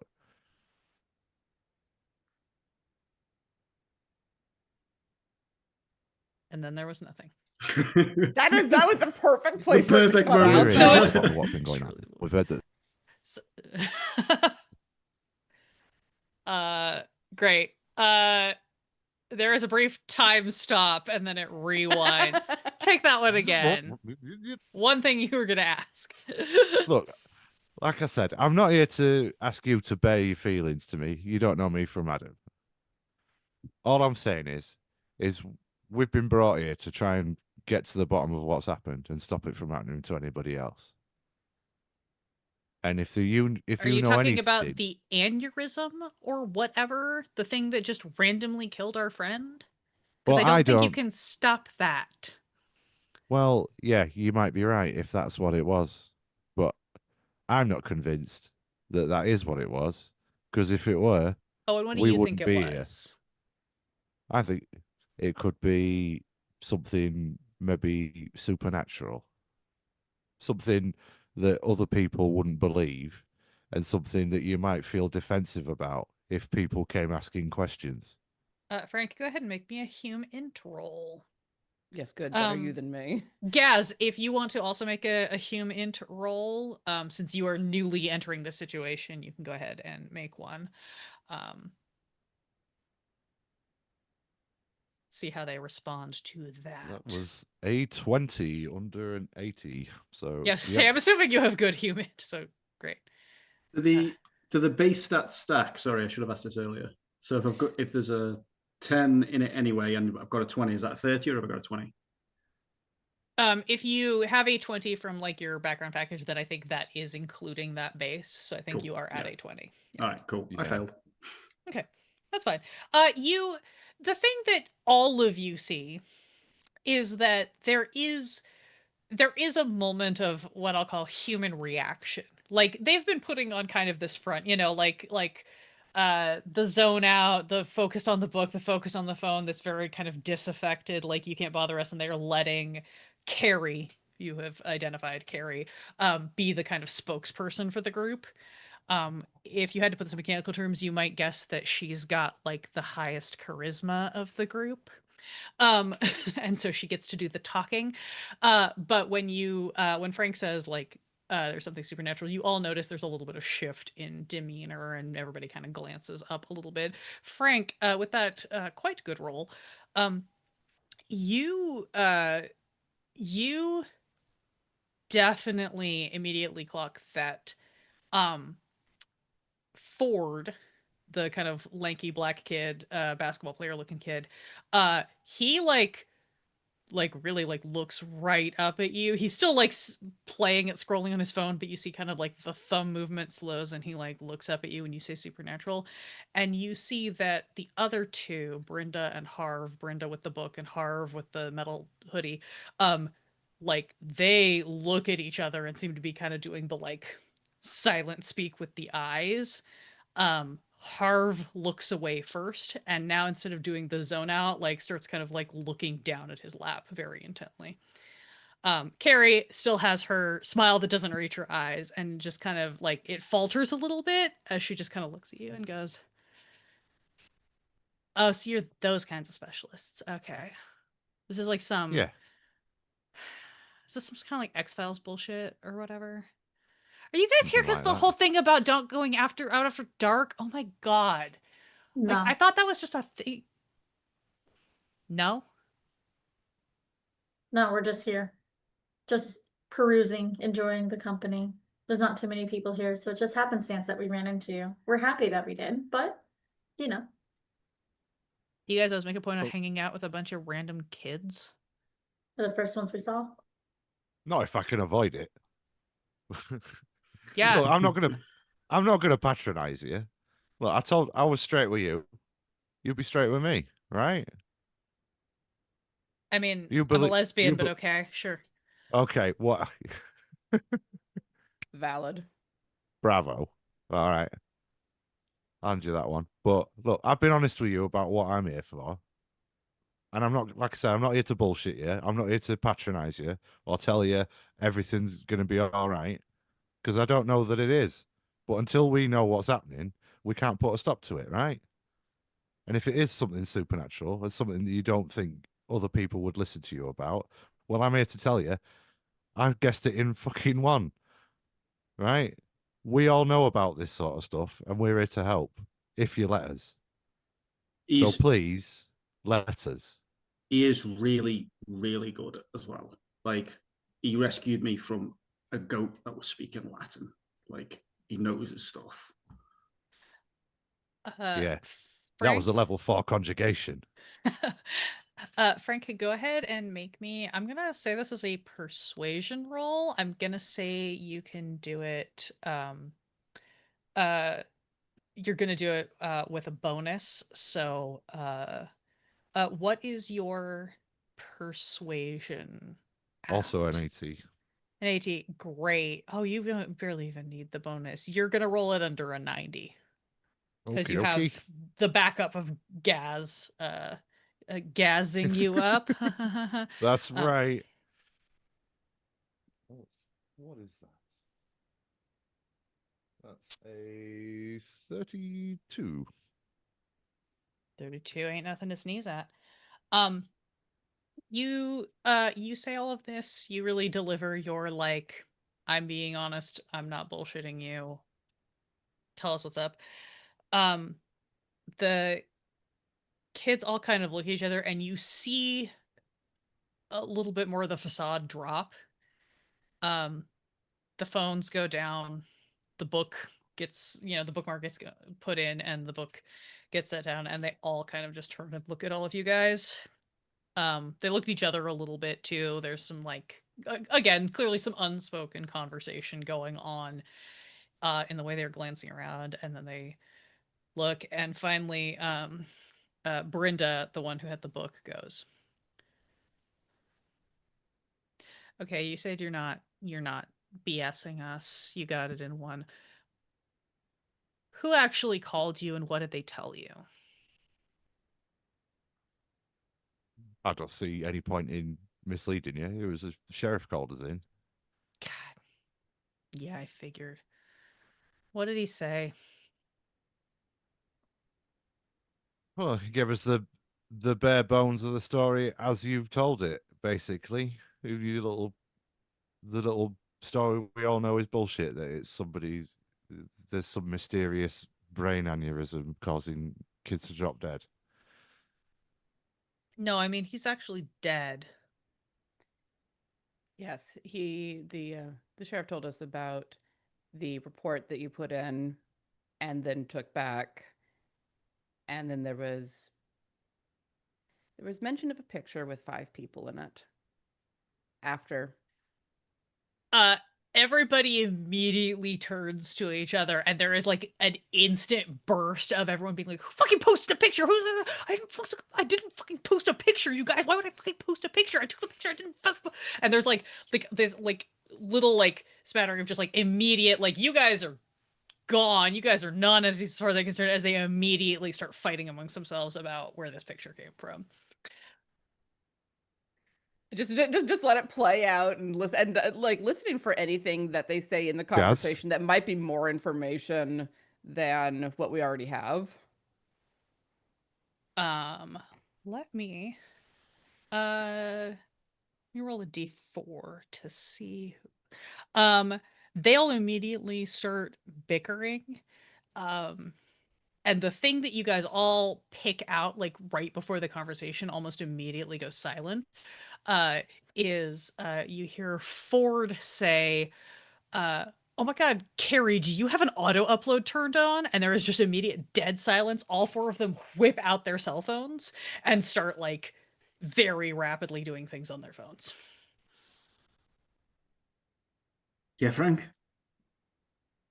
I was just wondering if you could just make yourself center of attention so we could get these kids back on track. I think you could pull focus for a minute. Yeah, no worries. And he pulls a speaker, a Bluetooth speaker out of his bum bag, and he starts playing Happy Mondays and Bez Dancing to attract everyone's attention. Is that fanny pack a like direct portal to only that like big. a land of stuff? It's only that big. It's his raver kit, portable raver kit.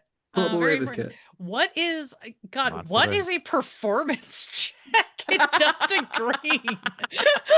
Questions I didn't think I was gonna. Gaz, go ahead and just make me just a raw charisma check. Charisma. Okay, excellent. I that is my one good skill. Yeah, I kind of thought it might be. Oh, very good. 20 over 80. So Oh, success. hell yeah. No, you pull out a little Bluetooth speaker, you click something on your phone or your little like portable music player, whatever you've got. It's an iPod. Great. Oh, classic. Amazing. You immediately start blasting a very good like 90s house remix of I'm trying to think if there's anything that we already have in Meme Town. I don't have a good one. Your choice. You start blasting a 90s house mix of something great. And it does in fact kind of draw everybody's attention. Like they've gone quiet, they've gone on their phones, and then suddenly they turn and you see that Harv specifically is like bobbing his head a little, and he turns, he's like, "Sick beats, man. That you?" Yeah. Well, no, but you know, when you're in touch with the vibe, it feels like you, doesn't it? It's you as well, mate. Get in here. Get in here. Yeah. You're pretty cool for an old guy. Yeah. Gaz resonates with the universal harmonic. Oh, true. have you also studied the like music of the spheres and how it like really touches on all of our inner our inner beings and how we're all connected as one? If you could just he starts to go Brenda reaches over and smacks him with her Moby Dick, and he like said, sorry. I just got really into it for a second. She's like, I know you got into it for a second. We're in the middle of a thing here. Cool. Right. So just as a point, at some point I'd like to try and steal his phone at some point. You know what? He is distracted because Brenda is fighting with him. Go Is ahead. beating him with a massive book. Yeah, she's smacking him with a huge paperback copy. In which case he's going to dance in between the two of them as like an attempt to block him. Like, no, man, Yeah, like just stop it, vibe, guys. just vibe. And he'll try and swipe the phone because that feels like he knows stuff. No, you've got this criminal background. You absolutely can. I guess that would be probably somewhere between. I'm torn between a stealth and an unarmed combat for like how do you steal a phone? I'm gonna say how is your stealth? It's good.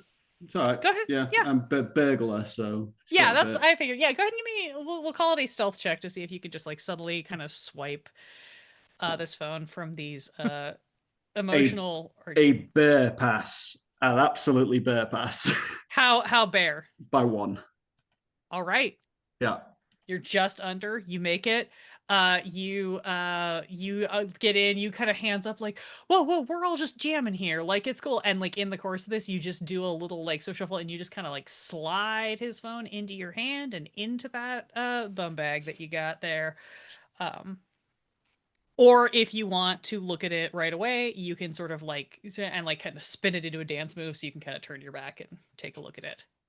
However you would like. I'm going to give it to somebody more technically minded at some point, so it'll just go away. Yeah. Yeah, it just vanishes. Yeah. I think this is probably around the point that these kids kind of look. I think Carrie is the one who stands up and is like, "Okay, I'm sorry. I just realized," and she makes a big show of looking at her wrist. There is no watch. It is all just those hairbands. She goes, it's my curfew. I need you all to come back to my house with me. Right, guys? Before my mom gets worried. Let's go. It was really nice talking to all of you. And she flashes that big, like, I am very good at making adults believe what I need them to believe smile. And does not wait for a response from you, but kind of scoops everybody up. Everybody go ahead and give me alertness as they sweep off in a Did the cluster. sheriff? Do I remember? Maybe I just misremember this. Did the sheriff give us their addresses? Sheriff gave you Yes. home addresses for all of these kids. Okay, so it would be like, oh yeah, you've got to go back to your curfew at, and then read out the address from the. Yeah, notes. you can totally do that. Everybody go ahead and still give me those alertness checks, though. My alertness is at 50 and I rolled 100. Fail as well. Oh, did you both rolled hundreds? No, I didn't. I rolled a 70. I rolled an 82. How'd you do, Emily? Hey! And that'll describe how this looks. 87 out of 40. Great. You rattle this off. With those alertness checks, the only thing that all of you notice is that both Carrie and Ford just turn and flip you off as they are all kind of herding away in this cluster. Dahlia, I think the thing that you suddenly lock onto is the fact that they have left their lunch trash on the table. There's like bags and sandwich wrappers and things. They're all kind of like, it's kind of like they've like clustered up all their sandwich wrappers, like shoved them all back into a bag. They have left this on the table, and you are suddenly like, that's got to be it. There's got to be something in the garbage. It's always in the garbage. And you're like just extremely distracted by that for a bit. Great. These kids all sweep off. Here you are, Frank. I don't know who in the team is best suited to this, so I just thought I'd give it to you for now, and you just like decide if you think this is useful. In the moment, I just felt like me and that kid, we had a connection, and I thought best to just like fully get into his stuff, like fully invade his privacy. I would maybe consider it, not that you should ever speak those words again. If you were to do that, Gaz, you should really heavily consider rephrasing that. Just to avoid any future misunderstandings. I understood what you meant. Other people might not be so forgiving. What did it sound like? You don't want to know. It sounded like you were vibing off an entirely different harmonic. Oh, right. I nicked his phone is what I meant. Yes. No, Yeah. I got you. I got that. By the way, you handed me a teenager's phone, Gaz. Yeah. I mean, I've got a little bit of experience in tracking phones and that, working for Interpol. I don't know if anybody else has. I shouldn't have thought so with your professional backgrounds. I deal with dead people, which is, if there's a dead person walking around, that's part of why I'm here. Yeah, so I've got a bit of training in SIGINT, so I'm guessing that's what it would be to try and get into it, maybe. It's generally SIGINT or computer science, one of those. I mean, here's the thing. Did he lock it? Yeah, I was gonna say, because of the circumstances in which you swiped it, because they were all in the midst of this like frenetic doing things on their phones, I'm gonna say that if you just swiped it and slid it straight in, if you didn't turn off the screen, it didn't get locked. Oh, sick. Okay, yeah. So Well, I'm in just that gonna let case- this one be unlocked. You have Harv's phone. Contrary to what his metal band hoodie would suggest, the background of his phone is like a really beautiful photo of a multicolored sunset. Looks like it was maybe taken from up on one of the hills up here, like looking over the valley where Meme Town resides. Very cool. Very nice. And you have access to his phone. He's got a Right. bunch of apps, as you would expect a teenager would. It's a smartphone. What do you want to look at? I think we want to look at his messages and social media posts for the night. Well, the night, I guess, that they reported him missing. So 3 nights ago when they came in to get the report. Yeah. Sure. Search like random magic words as well, because that lad seemed to know some mad stuff. Right, yeah, let's do that. We'll do that. We'll do that at the end. We'll have a look at what happened on the dates we're worried about first, Gaz, and then we'll search for thaumaturgy or, incantations. You take a quick look at his social media. I'm going to say you can very quickly kind of scan through. He has one of those people who is a serial tabs opener. All of his apps are open. You scroll back on his Facebook, which he is logged into. You see nothing. You check his Instagram. You see a notification. When you click on the notification, it says that he was tagged in a photo from a couple of nights ago. But when you go to look at that photo, it does not exist anymore.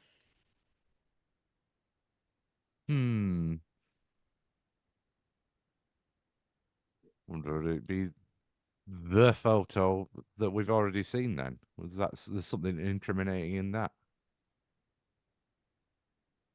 I wonder. It's a good question. Anybody else got any ideas what we should have a quick look at? Maybe the Messaging camera apps. roll then, I suppose. Messaging Camera apps, roll, yeah. messaging apps. Camera roll Anything. messaging apps. Great. Internet tabs of recent searches. Also that. Big boobs. Weirdly, no. Most of his internet searches. Well, okay. Messaging apps. Facebook Messenger seems to only be sharing of memes and recipe videos. Text messages. There is one group chat that has 4 other numbers in it for a total of 5.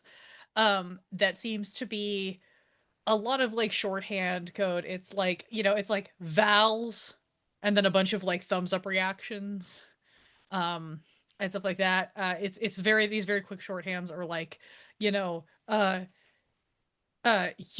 what math homework? And then somebody with numbers that are clearly like the pages or whatever, that kind of thing. Very minimal conversation. If you start scrolling back further in that chat, I'm going to freebie give you that you notice that you have to scroll back about 2 weeks before you notice all 5 numbers in the chat being active. Oh, that's a long time. That's longer than I thought since he just passed. He passed 10 days ago. No. I have lost track of time. But again, the names in this chat are like clearly not any actual kids' names. They all have like, nicknames in here, Handles. but you're pretty sure Sure. this is the group chat. The only other one that seems to be active is the one from Mom. That is just occasional, like, are you on your way Where home? are you? Where Yeah. are you?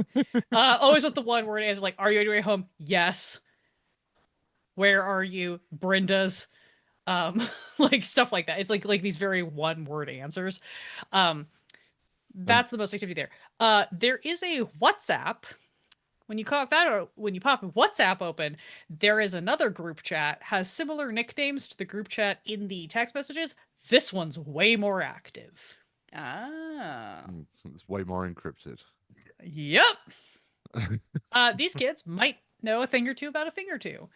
On top of this, because you've clearly stated you're looking through all the things, you're able to take a quick look at the photo roll. There are no photos from the last 2 weeks. Not even from the last week. There are no photos from the last week. The last cluster of photos that you see is the 4 of these kids all dressed in like blacks and dark colors. Clearly looks like maybe came from the funeral or something from about 10 days ago. And there is like the last photo in the roll is all of them at the gates of the cemetery clustered together, and they're all doing like these like hand gestures, nothing like crazy, nothing arcane looking, but they're all just like doing it's like clearly like this pose, and there is very obviously a gap where the 5th person should be. They all look really sad. Everybody looks like they've been crying. It's like the one last photo. That is the last photo in the roll. Is there a cache? Since anything would have been deleted really recently, There then they is didn't have a a- chance to hit like delete. There is a deleted photos. You have to enter the passcode to open the deleted photos. And does he have the passcode saved on here, like some people do? No, this is iPhone style. You've got to re-enter it Ah. in order to access the deleted photos. Okay. Hmm. I don't deal with the iPhone cult. Let's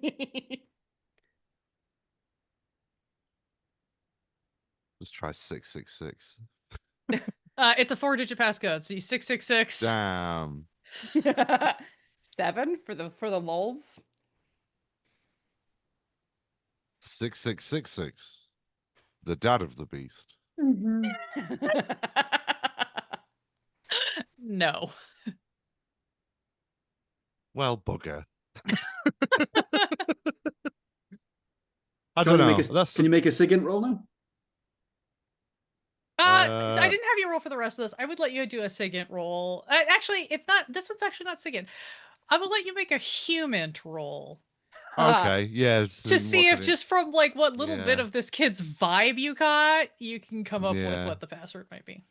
Okie dokie. 70. Flat 70. Under 80. 1780. Here's the thing. You've worked with a lot of teenagers in your lifetime. And while 666 definitely like feels right with the metal shirt, you also know that he's a teenage boy. And there is one really obvious. 8008. Oh, also good. You try that one, doesn't work. After a moment, you think about it, and you just enter 6969. Yeah. Of course. Of course. Y'all would have gotten to it eventually, is the thing. This guy is. You thinking maybe this guy is not the computer genius of the group. Wildly. There are a bunch of recently deleted photos. Most of them seem to be photos of a weird like a weird dark room.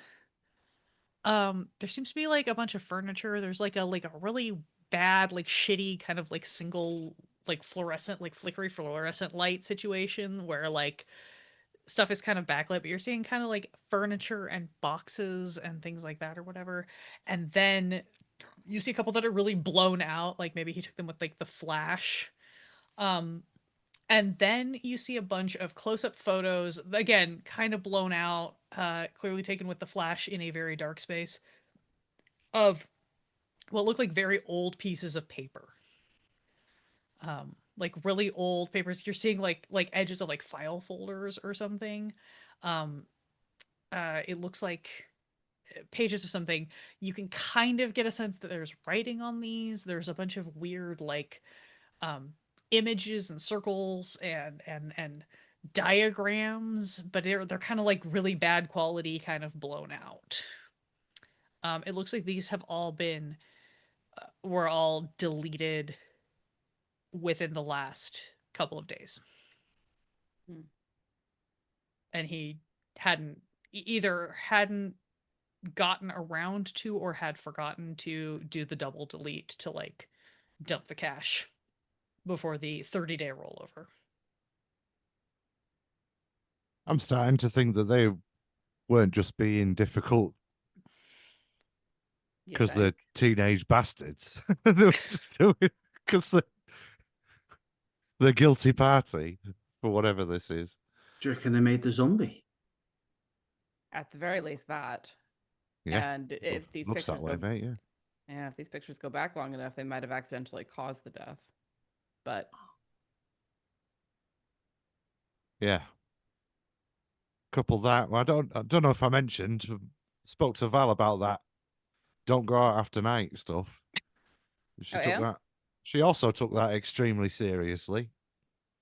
Said about noises, not chittering, implied too high pitch, so chattering. Very important distinction. Yeah, suppose. well, I guess I did sort of lay it on thick, asking for flavor text. Valid. In fairness, I just double checked to make sure that this was true, because if there's one thing I want in my Delta Green game, it's realism, clearly. Ew. veracity. God damn it. You can see that these photos in the deleted roll, they were deleted 2 days ago. They were taken 8 days ago. Okay. Okay, so this is after he passed, so they probably weren't responsible for the death. Wonder what happened. Well, maybe it was just legitimately just dropped dead. Shit Yeah, happens, doesn't it? It does And happen. it's not fair, especially for looking at it through the eyes of a teenager. Your best mate carks it unexpectedly. I mean, it's in not the fair you when know, you're an adult. not and dealing fair. with it. Yeah. No, but you know what you know as well as I do what kids are like. Fly off the handle, do something they later regret, which is what's happened now, isn't it? For sure. I wonder what the game plan is. That's why they won't talk to us, because they think they're going to be in trouble. And to be fair, they might be right. If we can catch this, they don't have to be in trouble. Just I deal with don't whatever wanna- got brought back. Look, the poor sods have been through enough, really. Yeah, I mean, Unless people they're- do all sorts of weird shit when they're grieving. Unless it's a some sort of cabal, which is not. I don't think so. It's just. I mean, playing at it. there's so much weird shit happening in this town, apparently. Yeah. I don't know what's so I- weird about don't go out after dark because of the noises. That seems fairly normal to me. Because werewolves and chattering from the graveyard It's Meme Town. There is always weird shit after dark. Yeah, no, Emily's fully over here. Like, I am genuinely surprised that Delta Green has not just carpet bombed this place off the map. I mean, I would rather they didn't. Gaz is standing very quietly in the corner with his hand up. oh, I'm sorry, Gaz. You don't have to put your hand up. You could just talk. Has everyone finished the sandwiches? I've not even touched Yeah. mine, to be honest. I'm No, going- you are completely right. We do need to stop and eat. Yeah. And Because, Emily will sit down at the table where the kids had been sitting. We could probably get in Phoenix's bus, like, and go to the graveyard if you wanted to still like see if the body was there and that. We could just eat on the way. I think the graveyard would be good. Yeah. Body won't be there Body won't be there at this time of day, let's say. And meatball subs on the go is a terrible idea. That's a good point. That let's eat at the table then. I prefer to not wear sauce all the way down the front of my shirt. Again, things from my earlier stream, only it definitely wasn't sauce. We watch a brief montage of everybody hunkering down at the table, and in a strange parallel to these teens that were clustered around this table confabbing earlier, we see our 4 investigators clustered around this table just inhaling these sandwiches fairly quickly so that they can get on with their day. If perhaps there is some conversation, there is perhaps some passing around of Harv's phone to look for more clues. You discover that despite the he seems to be you open his music tab and you see that he has very eclectic music tastes. There's a lot of like hardcore heavy metal, but there is also an equal amount of kind of new age Zen meditation. type tracks, and a good amount of like, house remix, like, EDM style music as well. Seems to be a man of great musical culture. Um uh Gaz. I'm gonna have Gaz do this. I'm gonna have you, because you were the one who lifted the phone. I want you to give me a luck roll. You're just gonna roll a D100. This is a straight 50-50 shot. If you get a 50 or lower, you succeed. I guess it's slightly more than 50 or lower, you succeed. 51 or higher, you don't. Just a straight luck. 48. 48? Yeah, 48. Amazing. As you are all finishing up your sandwiches, deciding where to go next, you see a notification pops up from the WhatsApp group chat. Hey. It is I have to see. It is from Ishmael. And and the message says uh Dad says I have to help with something. Be right there ASAP. Start without me. Hey. Hmm? Look at that. I don't think they realise the phone is missing yet. I don't think I think they're about. Do you reckon they're doing something? they're doing something. Yeah, I do. I think you're spot on there, Gaz. I think they're doing some bloody dark magic bullshit. To be honest with you, and I think they're probably, I think they're probably doing it wherever it was that was in the photos they deleted. How much you want to Yeah. bet it's directed at us because we're adults asking questions? Yeah, I kind of stuck my foot straight in my mouth. Come to think of it, given that line of questioning. Oh well. Yeah.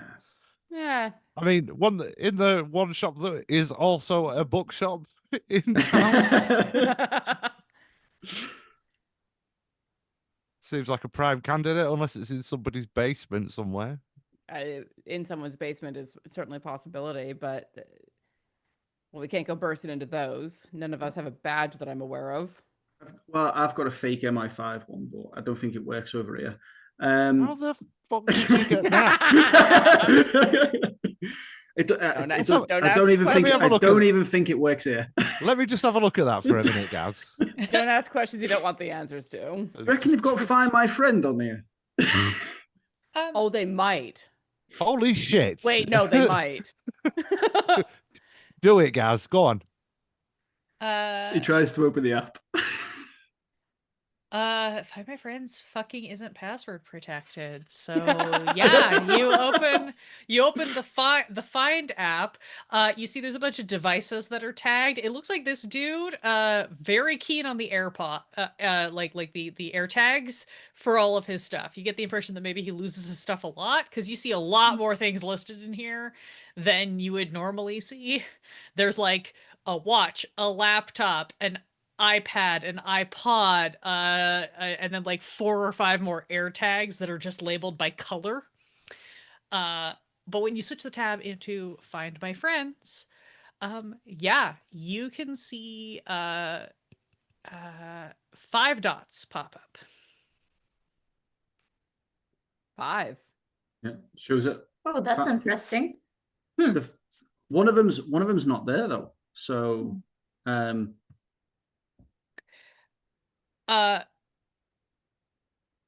Sorry, my brain is short again as I'm like, what would you see on this app?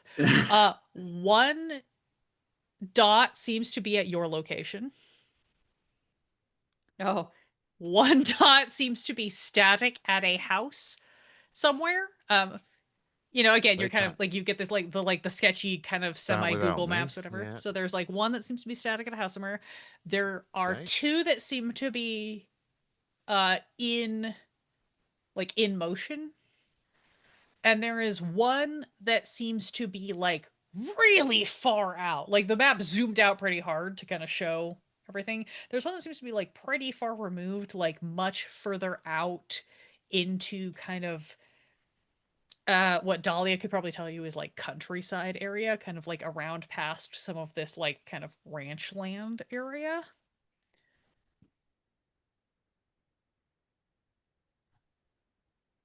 Gaz, Hmm. this is probably the best thing you've ever done. We appreciate it. But also, what do we Well do with this done. information? Well, where are they all heading? Yeah, where are they converging at a particular point? All I right, mean, because one appears to be static. That makes me think that they're That- going to where that static one is. well, There maybe, are but then we just two had that- that text message from Ishmael saying, I can't come yet. I'm at home with my Technically- dad. Technically, to clarify, there are 3 that are static. The one that is at your location, the one at that house, and the one that seems to be out past the ranch land. There are then 2 that are moving. They seem to be moving from the vicinity of where the house static, we'll call it one, is. They seem to be headed out past the housing area. Where's Right. Phoenix? Yeah, I think we're gonna need to catch a ride to get out. More all importantly, those dots. that call he's waiting for. Roll me a luck check to see if Phoenix has gotten the call yet. Yeah. 31.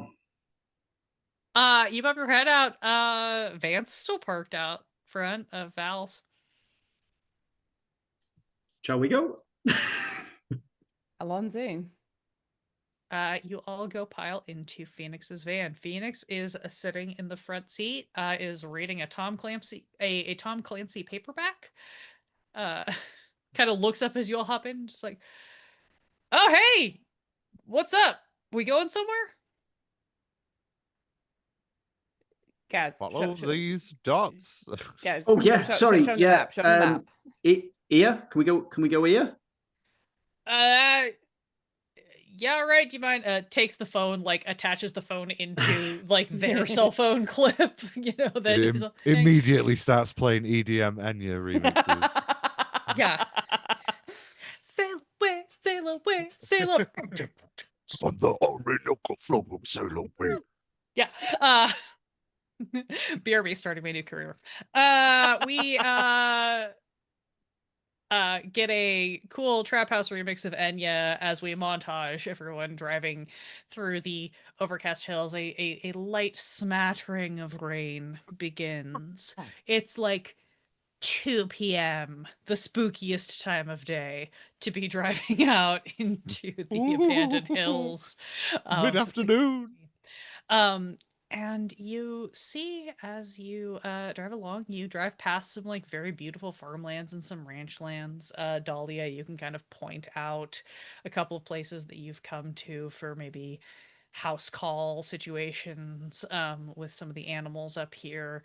But this is further out than even you or Emily have really ever had to go. You're not sure what all's out here other than just the countryside.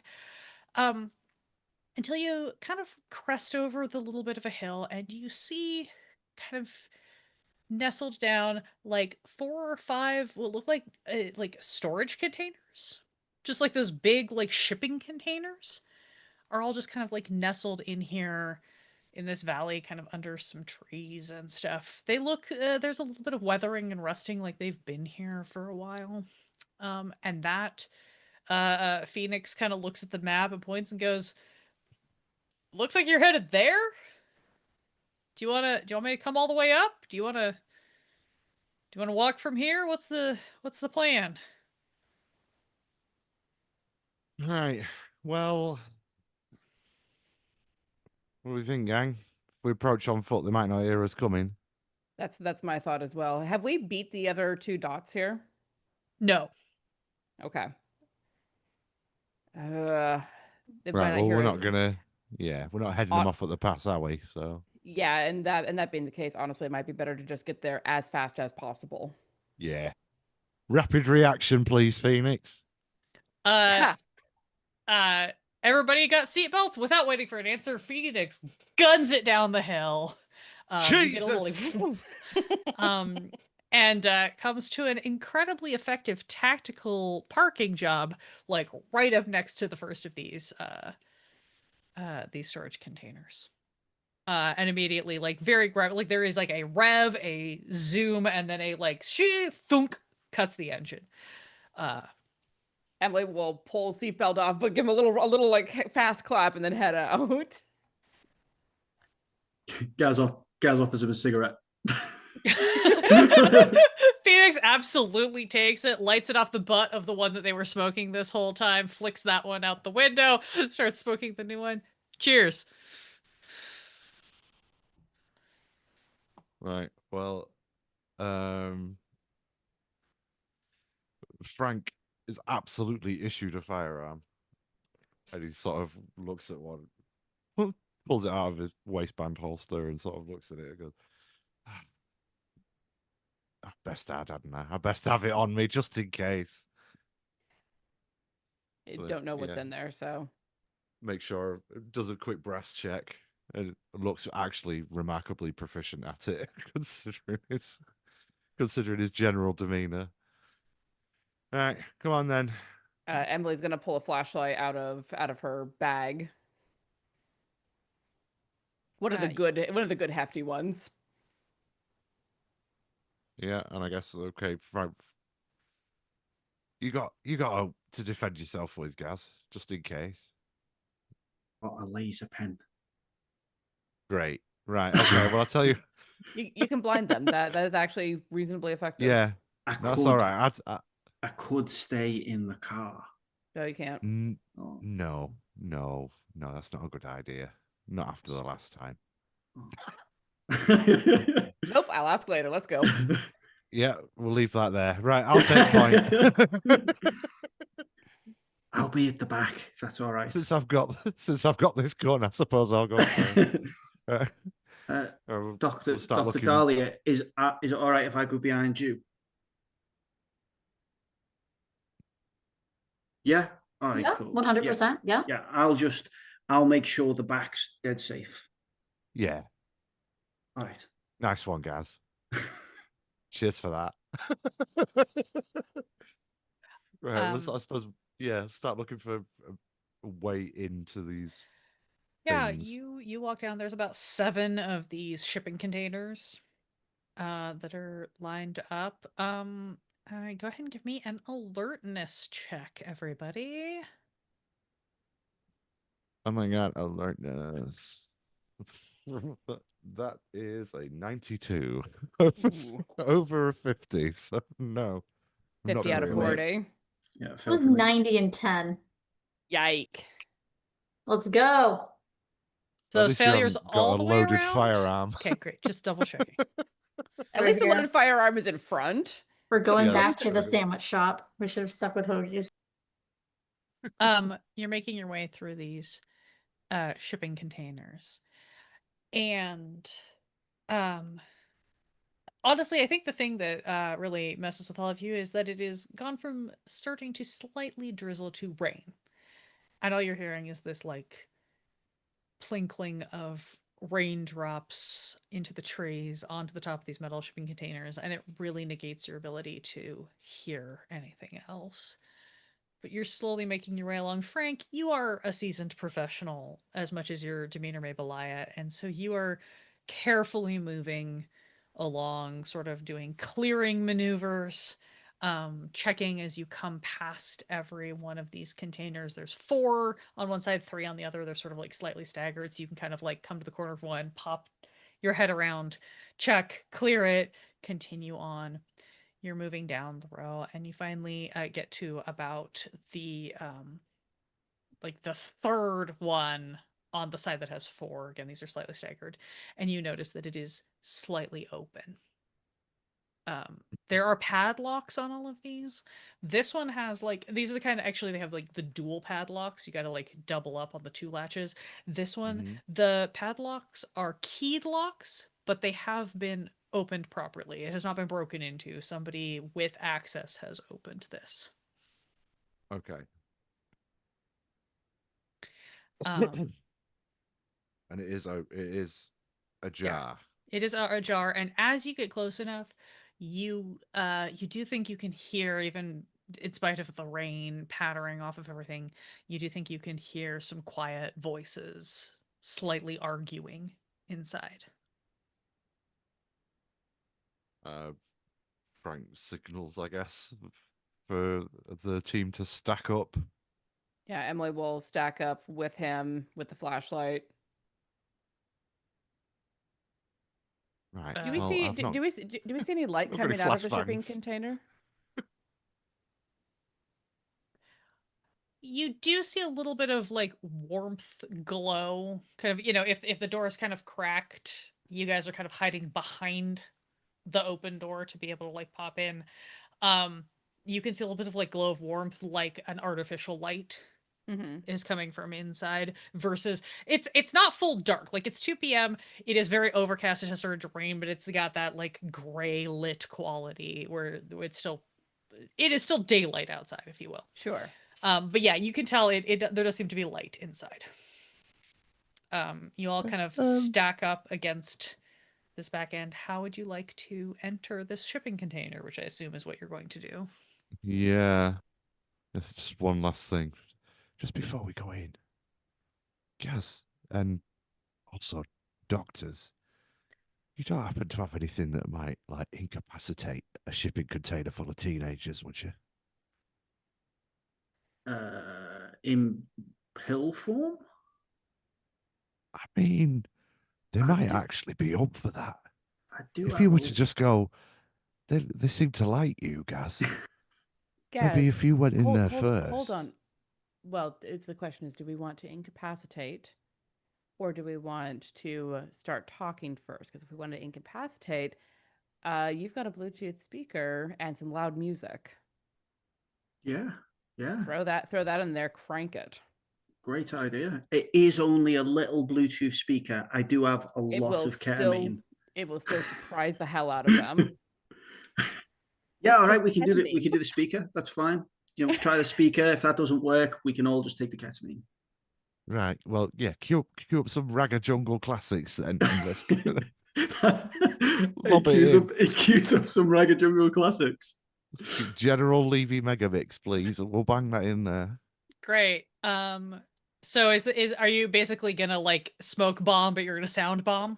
Yeah, basically, that's my thought. Like crank it up, hit play, and chuck this thing around the corner into the container?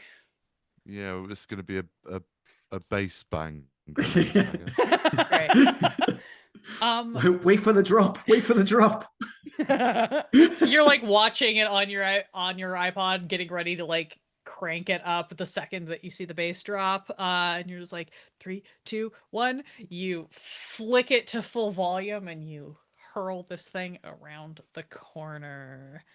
I need to look. I made a couple of rolls. I need to look at a stat thing. Just oh so quick. Just real fast.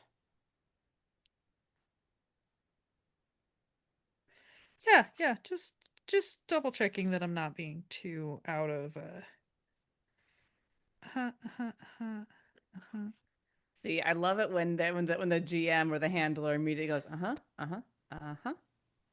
Yeah, this is definitely not how I was expecting you to have information or approach this situation. So this is a fun time for me. You base bang this thing. So you are all standing outside, and suddenly there is the blaring echo, the blaring tinny echo of a tiny Bluetooth speaker inside of a large echoey shipping container. You do hear like a little bit of a like shriek yelp from somebody, and just like Jesus, like you hear the like immediate exclamations and expletives of people who have been startled by a loud noise.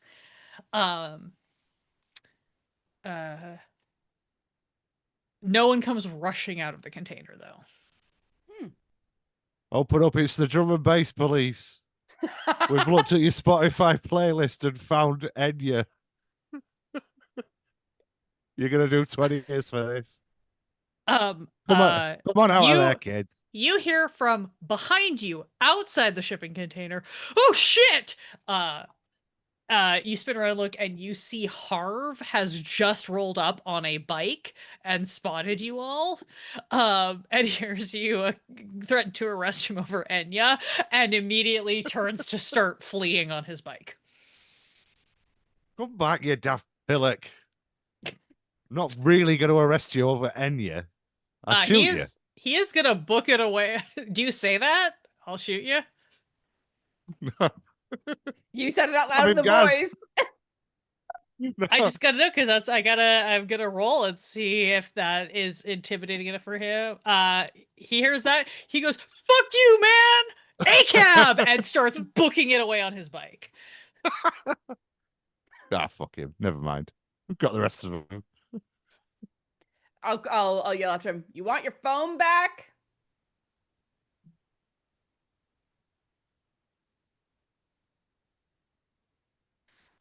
Give me a and this isn't your greatest. Give me a persuasion check. I'm not bad at persuasion. Just better at other Yeah. things. Could I assist by threatening to text his mum? Yes, you may absolutely. Thank You might want it back, mate. I'm about to text your I mum. will give you a plus 20 on that for Incredible. Thank you. I made it. And only because of that plus 20. yeah, you're like, "Do you want your phone back?" Gaz goes, "Bob, text your mom."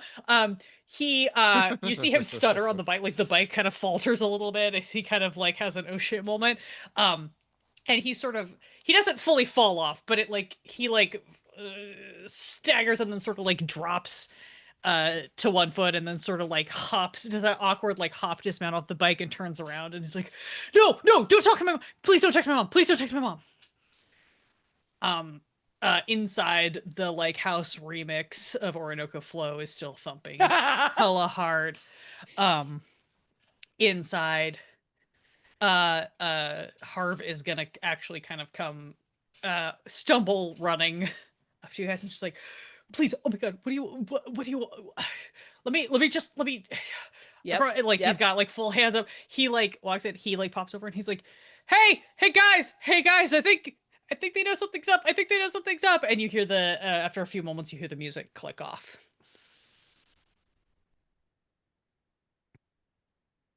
Come on. Come on out into the pouring rain with the rest of us. Put the music back on. If we've got to stand out here in the wet and being miserable, then so have you. I really think it's gonna be a better idea if you guys come in. If we're gonna do this. Yeah, to be fair, it is quite wet out here. You're from the land of wet. You should be used to this. Wow, it sounds like you guys have some issues to work out. Why don't you go do that somewhere else and let us like deal with our shit in here, and then we can like maybe talk later? Pull the door open. Yeah, Frank's just going to shoulder it open. You pop the door open, and you see a shipping container that is being used as a storage unit. I want everybody to give me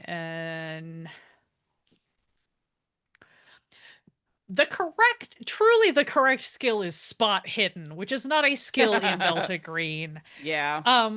I am going to call this an alertness roll. In that sense. I haven't passed one of them yet. I am going to give everybody a plus 10 bonus to this. Oh, good. So I passed by 11, not by 1. Yeah. I got a 39 out of 40. All right, 39 out of 50. I don't think Gaz is very alert. 59. Under over. It was 69. Got it. Sorry, like I don't have anybody's stat sheets, so if you guys have to tell me if you like were under, over, etc. Frank passes out because of how badly he did. Bye, Frank. Okay, so it sounds like Emily was the only one who made it, and now my camera's fritzing too. Yeah, all of the tech is just like, yeah, fuck you, man. No, that's fine. Everybody's just like this is all happening so fast, right? Everybody's a little staggered. Emily, here's the thing. That like mild like AUDHD kicks in to hyperdrive in this brief moment. You look around and you're like, oh, this isn't just somebody's like shipping container. This is a fucking green box. That's a weapons rack. That's a file folder. That's another file folder. That looks like, I don't want to know what that is, but it's looking back at me and I don't like that. Like, This is a box that is organized to look disorganized in a way that someone could instantly find anything they were looking for in here if they knew it was here. Yeah, I'm gonna look like I think their You eyes have seen get one of these wider and before in your wider. life, and it was a bad day. Yeah, their eyes are getting wider and wider as they look around and are just like, oh, how the fuck did you find this? The other thing you see, in addition to identifying, repeating myself slightly for as Frank zones back into reality, um, uh, you identify that this storage unit is some sort of green box. The other thing you see that Harv is like standing there, still kind of has his hands up, but now he has one hand, he's holding the Bluetooth speaker that he like powered down to cut off the music, and you can see there is like a flickering like there's clearly some like semi-shittily wired fluorescent lighting that was rigged up in here at some point, but it's a little bit dim. But kind of further back into this space, you can see Ford and you can see Carrie, who are both in there. They are standing at a folding table that looks like it's been popped up that has a bunch of like files and papers kind of spread out on it. They're both standing there. They're not like full on like hands up, but they're sort of like staying very still, kind of hands on table, whatever. And you can see that they're looking very anxious. The other thing that I'm going to say that you can go ahead and get off of this roll is this looks like it matches the photos. This looks like the spot where Harv took those photos. Okay. Look around, take all of this in. Their eyes getting wider as they take more and more of it in. It's like, how did you find this? Harv kind of slowly turns to look at you and goes, "It's my uncle's." What's your uncle's name? Donald Poe? Does that name ring a bell at all? Nope, not even slightly. Okay. Well, if it's your uncle's, They're eating the teenagers. fairly confident that he would not want you in here unless there's a lot of questions that he's going to get to answer. I know what this is.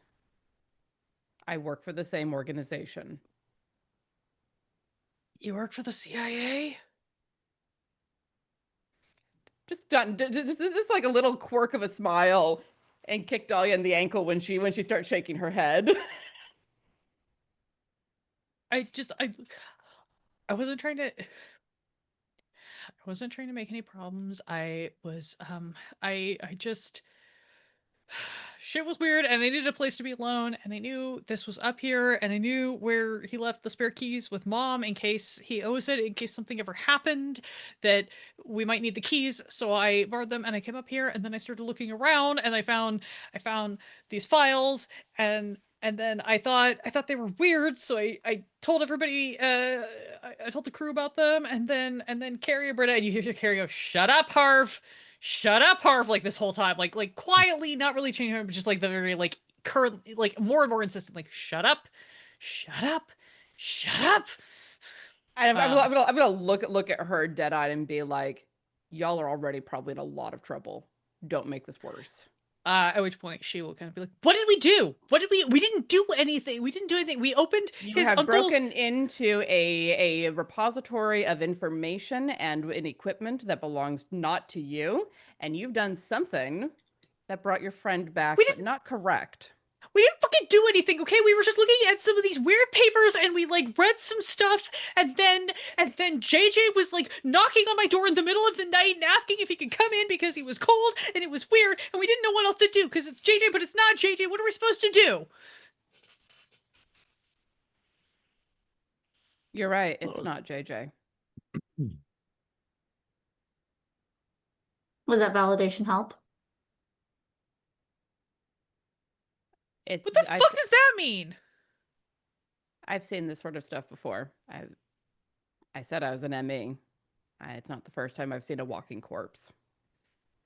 Mostly because someone read the wrong thing out loud, usually in Latin. Was it in Latin? She looks at Ford, and Ford looks and goes, it was in, I think, either is it like Arabic or Sanskrit? I don't know. Brenda Sumerian? speaks. Have you found Sumerian?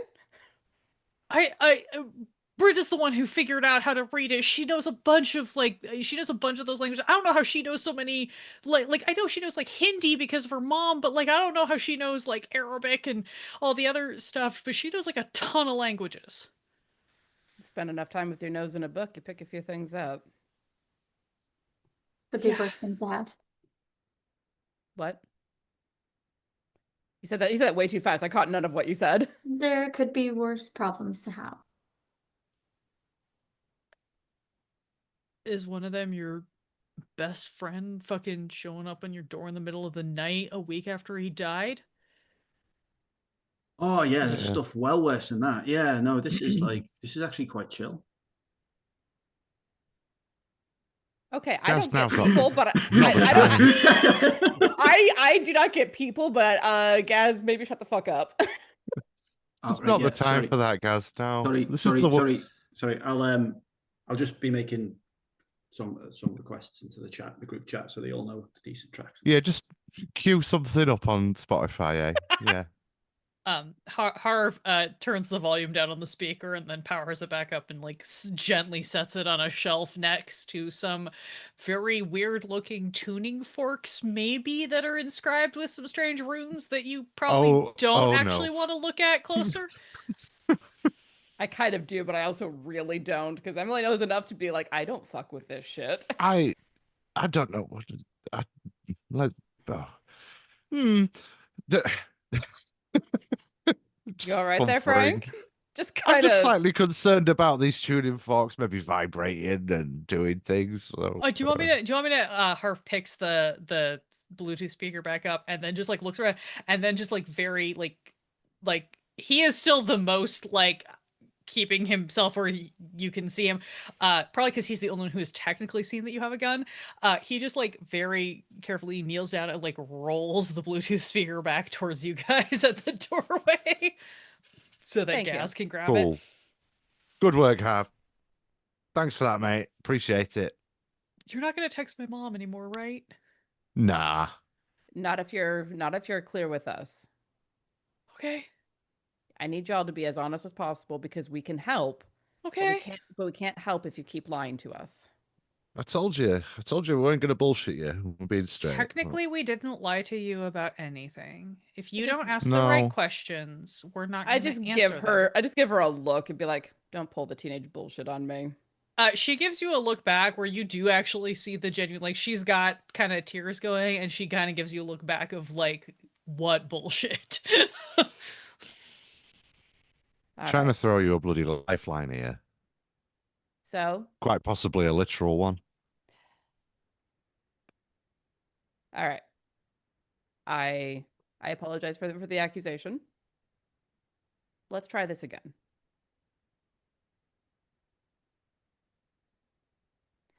We work for an organization that deals with this stuff. Where is JJ?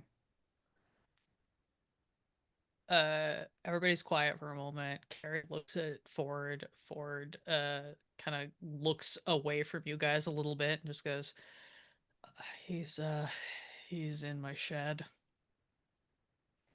We didn't want to put him As- somewhere where his folks were gonna see him, and we didn't know where else to put him, so he's I've got him with set up with the N64 and the spare TV in my shed. I'm sure it was traumatizing enough for you guys to see him and deal with this. I mean, kind of, but it was also kind of great for like a minute until we all kind of realized that that doesn't make any fucking sense. I mean, it didn't make any fucking sense before when he just dropped dead, but it doesn't make any sense now that he's back. But like, it was, at least it was normal. Kind of. Guess not really. Does he talk to you? You said that he's him, but not him. How is he different? They're all kind of quiet for a minute, and then Ford goes, I mean, he's not. He doesn't talk to us. He doesn't make eye contact. He's definitely dead, but also, like, we still can't beat his high score on Mario Kart. Muscle memory. He's going through the motions. I think the kindest thing to do is to let him rest. He's in your shed, you say? Yeah, my parents aren't home that much, and we didn't want him spooking his folks or anybody else, so we just kind of posted him up in there. That's where we all used to hang out. Sort of the Guys, clubhouse. you still got Friend Finder open. Did we give the kid his phone back? Or have you still got it? I've still You got definitely, it. yeah. Yeah, Yeah, I think we were waiting to give it back until we were like, for sure, you've told us everything. Is one of these dots JJ? You show it to Harvin. He goes, yeah, it's this one. He points to the one that is where you guys all currently are. You can see now that 4 of the dots are converged on this one spot, and there is one that is still elsewhere. He points to this one, and as he does that, Carrie sort of like, now she does a little bit like the hands up, and then she like reaches into her little like purse backpack thing that she has and pulls out another cell phone and just kind of sets it on the table. We took his cell phone because we weren't sure if he like, we weren't sure how much of him was there, and we didn't want him texting his mom and like freaking her the fuck out. She's having like a bad time already. We figured it was gonna be even worse if like her dead kid texted her from the grave or some shit. Yeah. Yeah. That's probably the most sensible thing you lot have said. Not good. That's not helpful. I'm sorry. Also not accurate. There's been a few helpful things. Look, Yeah. none of us were Egypt kids is the problem. This is what I've been Oh. telling you. Like, I was a horse girl. Britta was a fucking mythology nerd, but wrong mythology. She was into like the Scandinavian bullshit. You know, and you see Forge just like, shut up, Carrie. Like they clear like. I don't think they're mad at us. Look, like they're mad at it's us, all but they're right. not like mad at us. We don't need to have this discussion again. We all know what you did was fucked up. I'm not here to judge you. We're just here to try and sort it out. Look, we don't even know what we did, okay? Like here, and she like Carrie motions at the table. She's like, "This is all the stuff. We came back here because after you guys, we've been trying to figure out if there was a way to like, you know, Control Z, whatever it was that Brenda read the first time. Like, you know that like old like that like old Hollywood movie of The Mummy."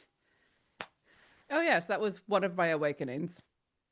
Yeah, sure. Yeah, like no, like it's like a super classic from like the 90s or something where they like you know, Oh, like yeah, all they them years accidentally ago. like read from the Book of the Dead. We figured maybe we somehow did that. That does seem right. Necronomicon ex And- mortis. I mean, I have none in Unnatural or Occult besides the base, but also the dead is kind of Emily's thing. So I'm gonna come over and have a look and see if anything looks like something that I've seen before when dealing Yeah. with walking corpses. If Does- anybody would it be Emily? Does anybody have above base in either Unnatural or Occult? Just checking before I determine. No. Dahlia, what do you have? So in occult, I have 20. Okay. And you said the other one was natural? Unnatural, Unnatural. yeah. While in unarmed That's not gonna help. yeah. No, I just saw unnaturals right below it, so I thought they were connected, but no. Yeah, 20% in occult. Great. I just want to check if anybody had like extremely higher skills in any of this. I am going to go ahead and say that anybody who wishes to, as you come over and kind of look at these papers, can make me a roll in occult to see what, if anything, you can kind of identify about these papers or what's on them. It's all just squiggles to me. Not a clue. Fuck. I 13 out of cannot 10. make it up that I rolled a 10 and a 0. Okay. So Yeah, I got a 13 out of 10. Okay. that was Got up 20. 10 and a 0 is a 10 under your 20. So Yeah. Dahlia, Huzzah! you look at these papers. And you have to do a quick thing. You look at these papers. This is fun because I rarely, if ever, get to do this in a meme of the month. I do actually need you to roll me a sanity roll. Hell yeah. D100? D100.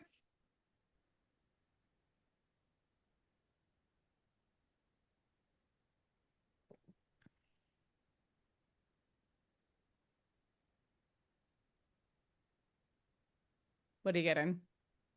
I used a virtual dice and it went to a D4, and I'm like, this is not right. That is not right. No, I went to another site that is an actual one, and it gave me 21. So Okay. Cool. 21 under I believe you have 55 is a pass. I need you to now roll me a D6.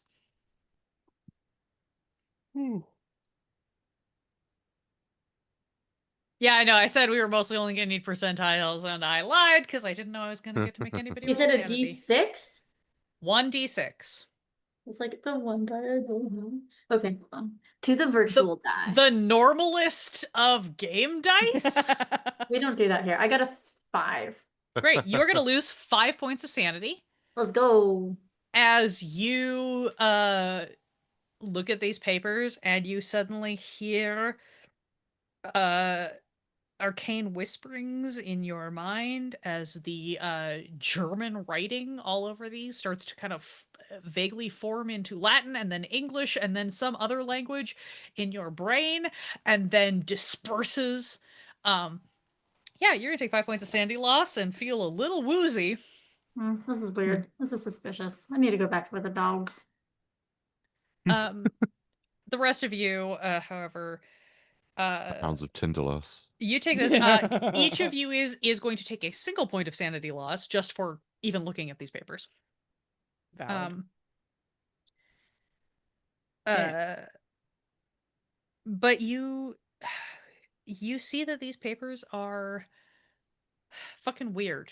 A lot of them seem to be ancient papers written in Arabic, in Hindi, in Sanskrit, in all of these various languages of the Middle East and Southeast Asia, and they are annotated with German notes. They are handwritten. These appear to be original papers. They're filled with diagrams of strange arcana. And you all feel pretty confident that you're a little bilingual, multilingual polyglot who happens to be the one person currently not here, probably accidentally just read something out loud that she shouldn't have. It doesn't seem like it is irreversible, but none of you are sure what the fuck it was. You think you're gonna probably have to call for some reinforcements. Yeah, I'm when I have a sense of it, it's like, all right. So this is magic shit that's a little bit, I think, beyond all of us. We know some people who can come and have a look at it. Also, we need to meet your uncle. Harv briefly kind of starts to say something. Magic shit like the game, and Carrie just laughs and goes, "No one wants to hear about your stupid card game, Ford." I mean, I run a red white deck, so we'll talk later. Oh, blue black. Carrie smacks him again. And Harp is sort of nodding and shaking his head at the same time, which is super weird and a little bit dizzy. And he's just like, I really don't want to. I don't. We're only supposed to use this place in case of emergencies, and I don't know if this is kind of the kind of emergency he was talking about. I really would rather we don't call my uncle. And at this moment, as you're kind of all having this, you hear a like knock on the door of the container. Again, it's open, but it's like a somebody kind of like announcing themselves. And you see kind of like roll around the corner.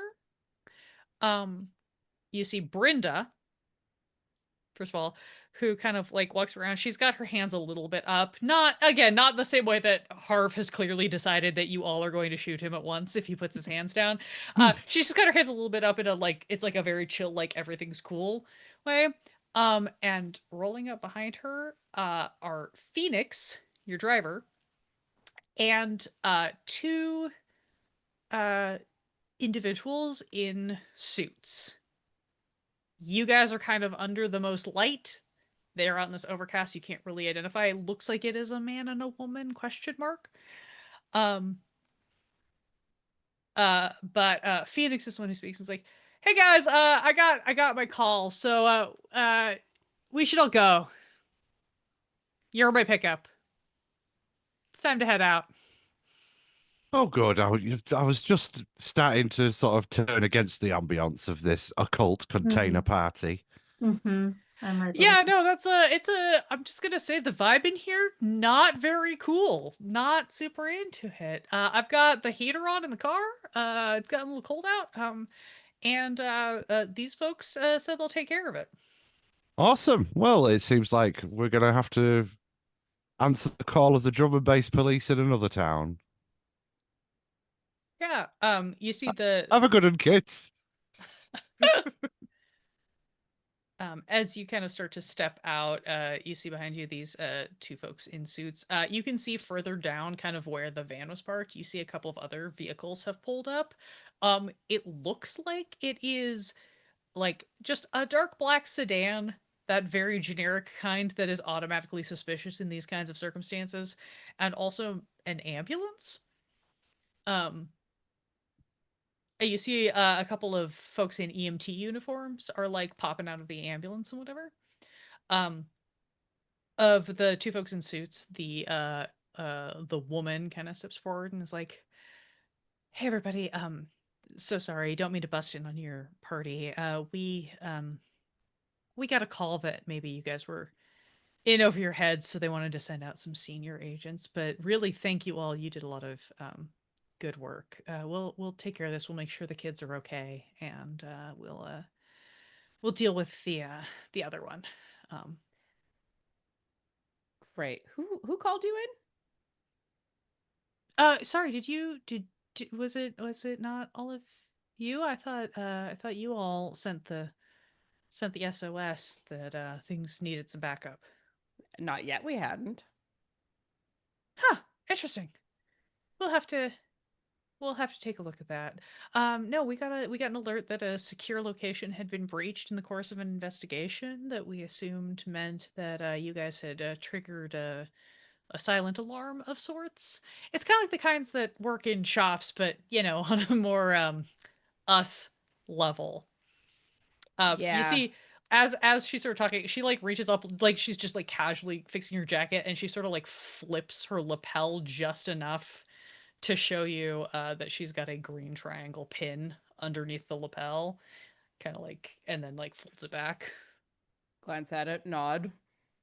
Yeah, Frank holstered his pistol.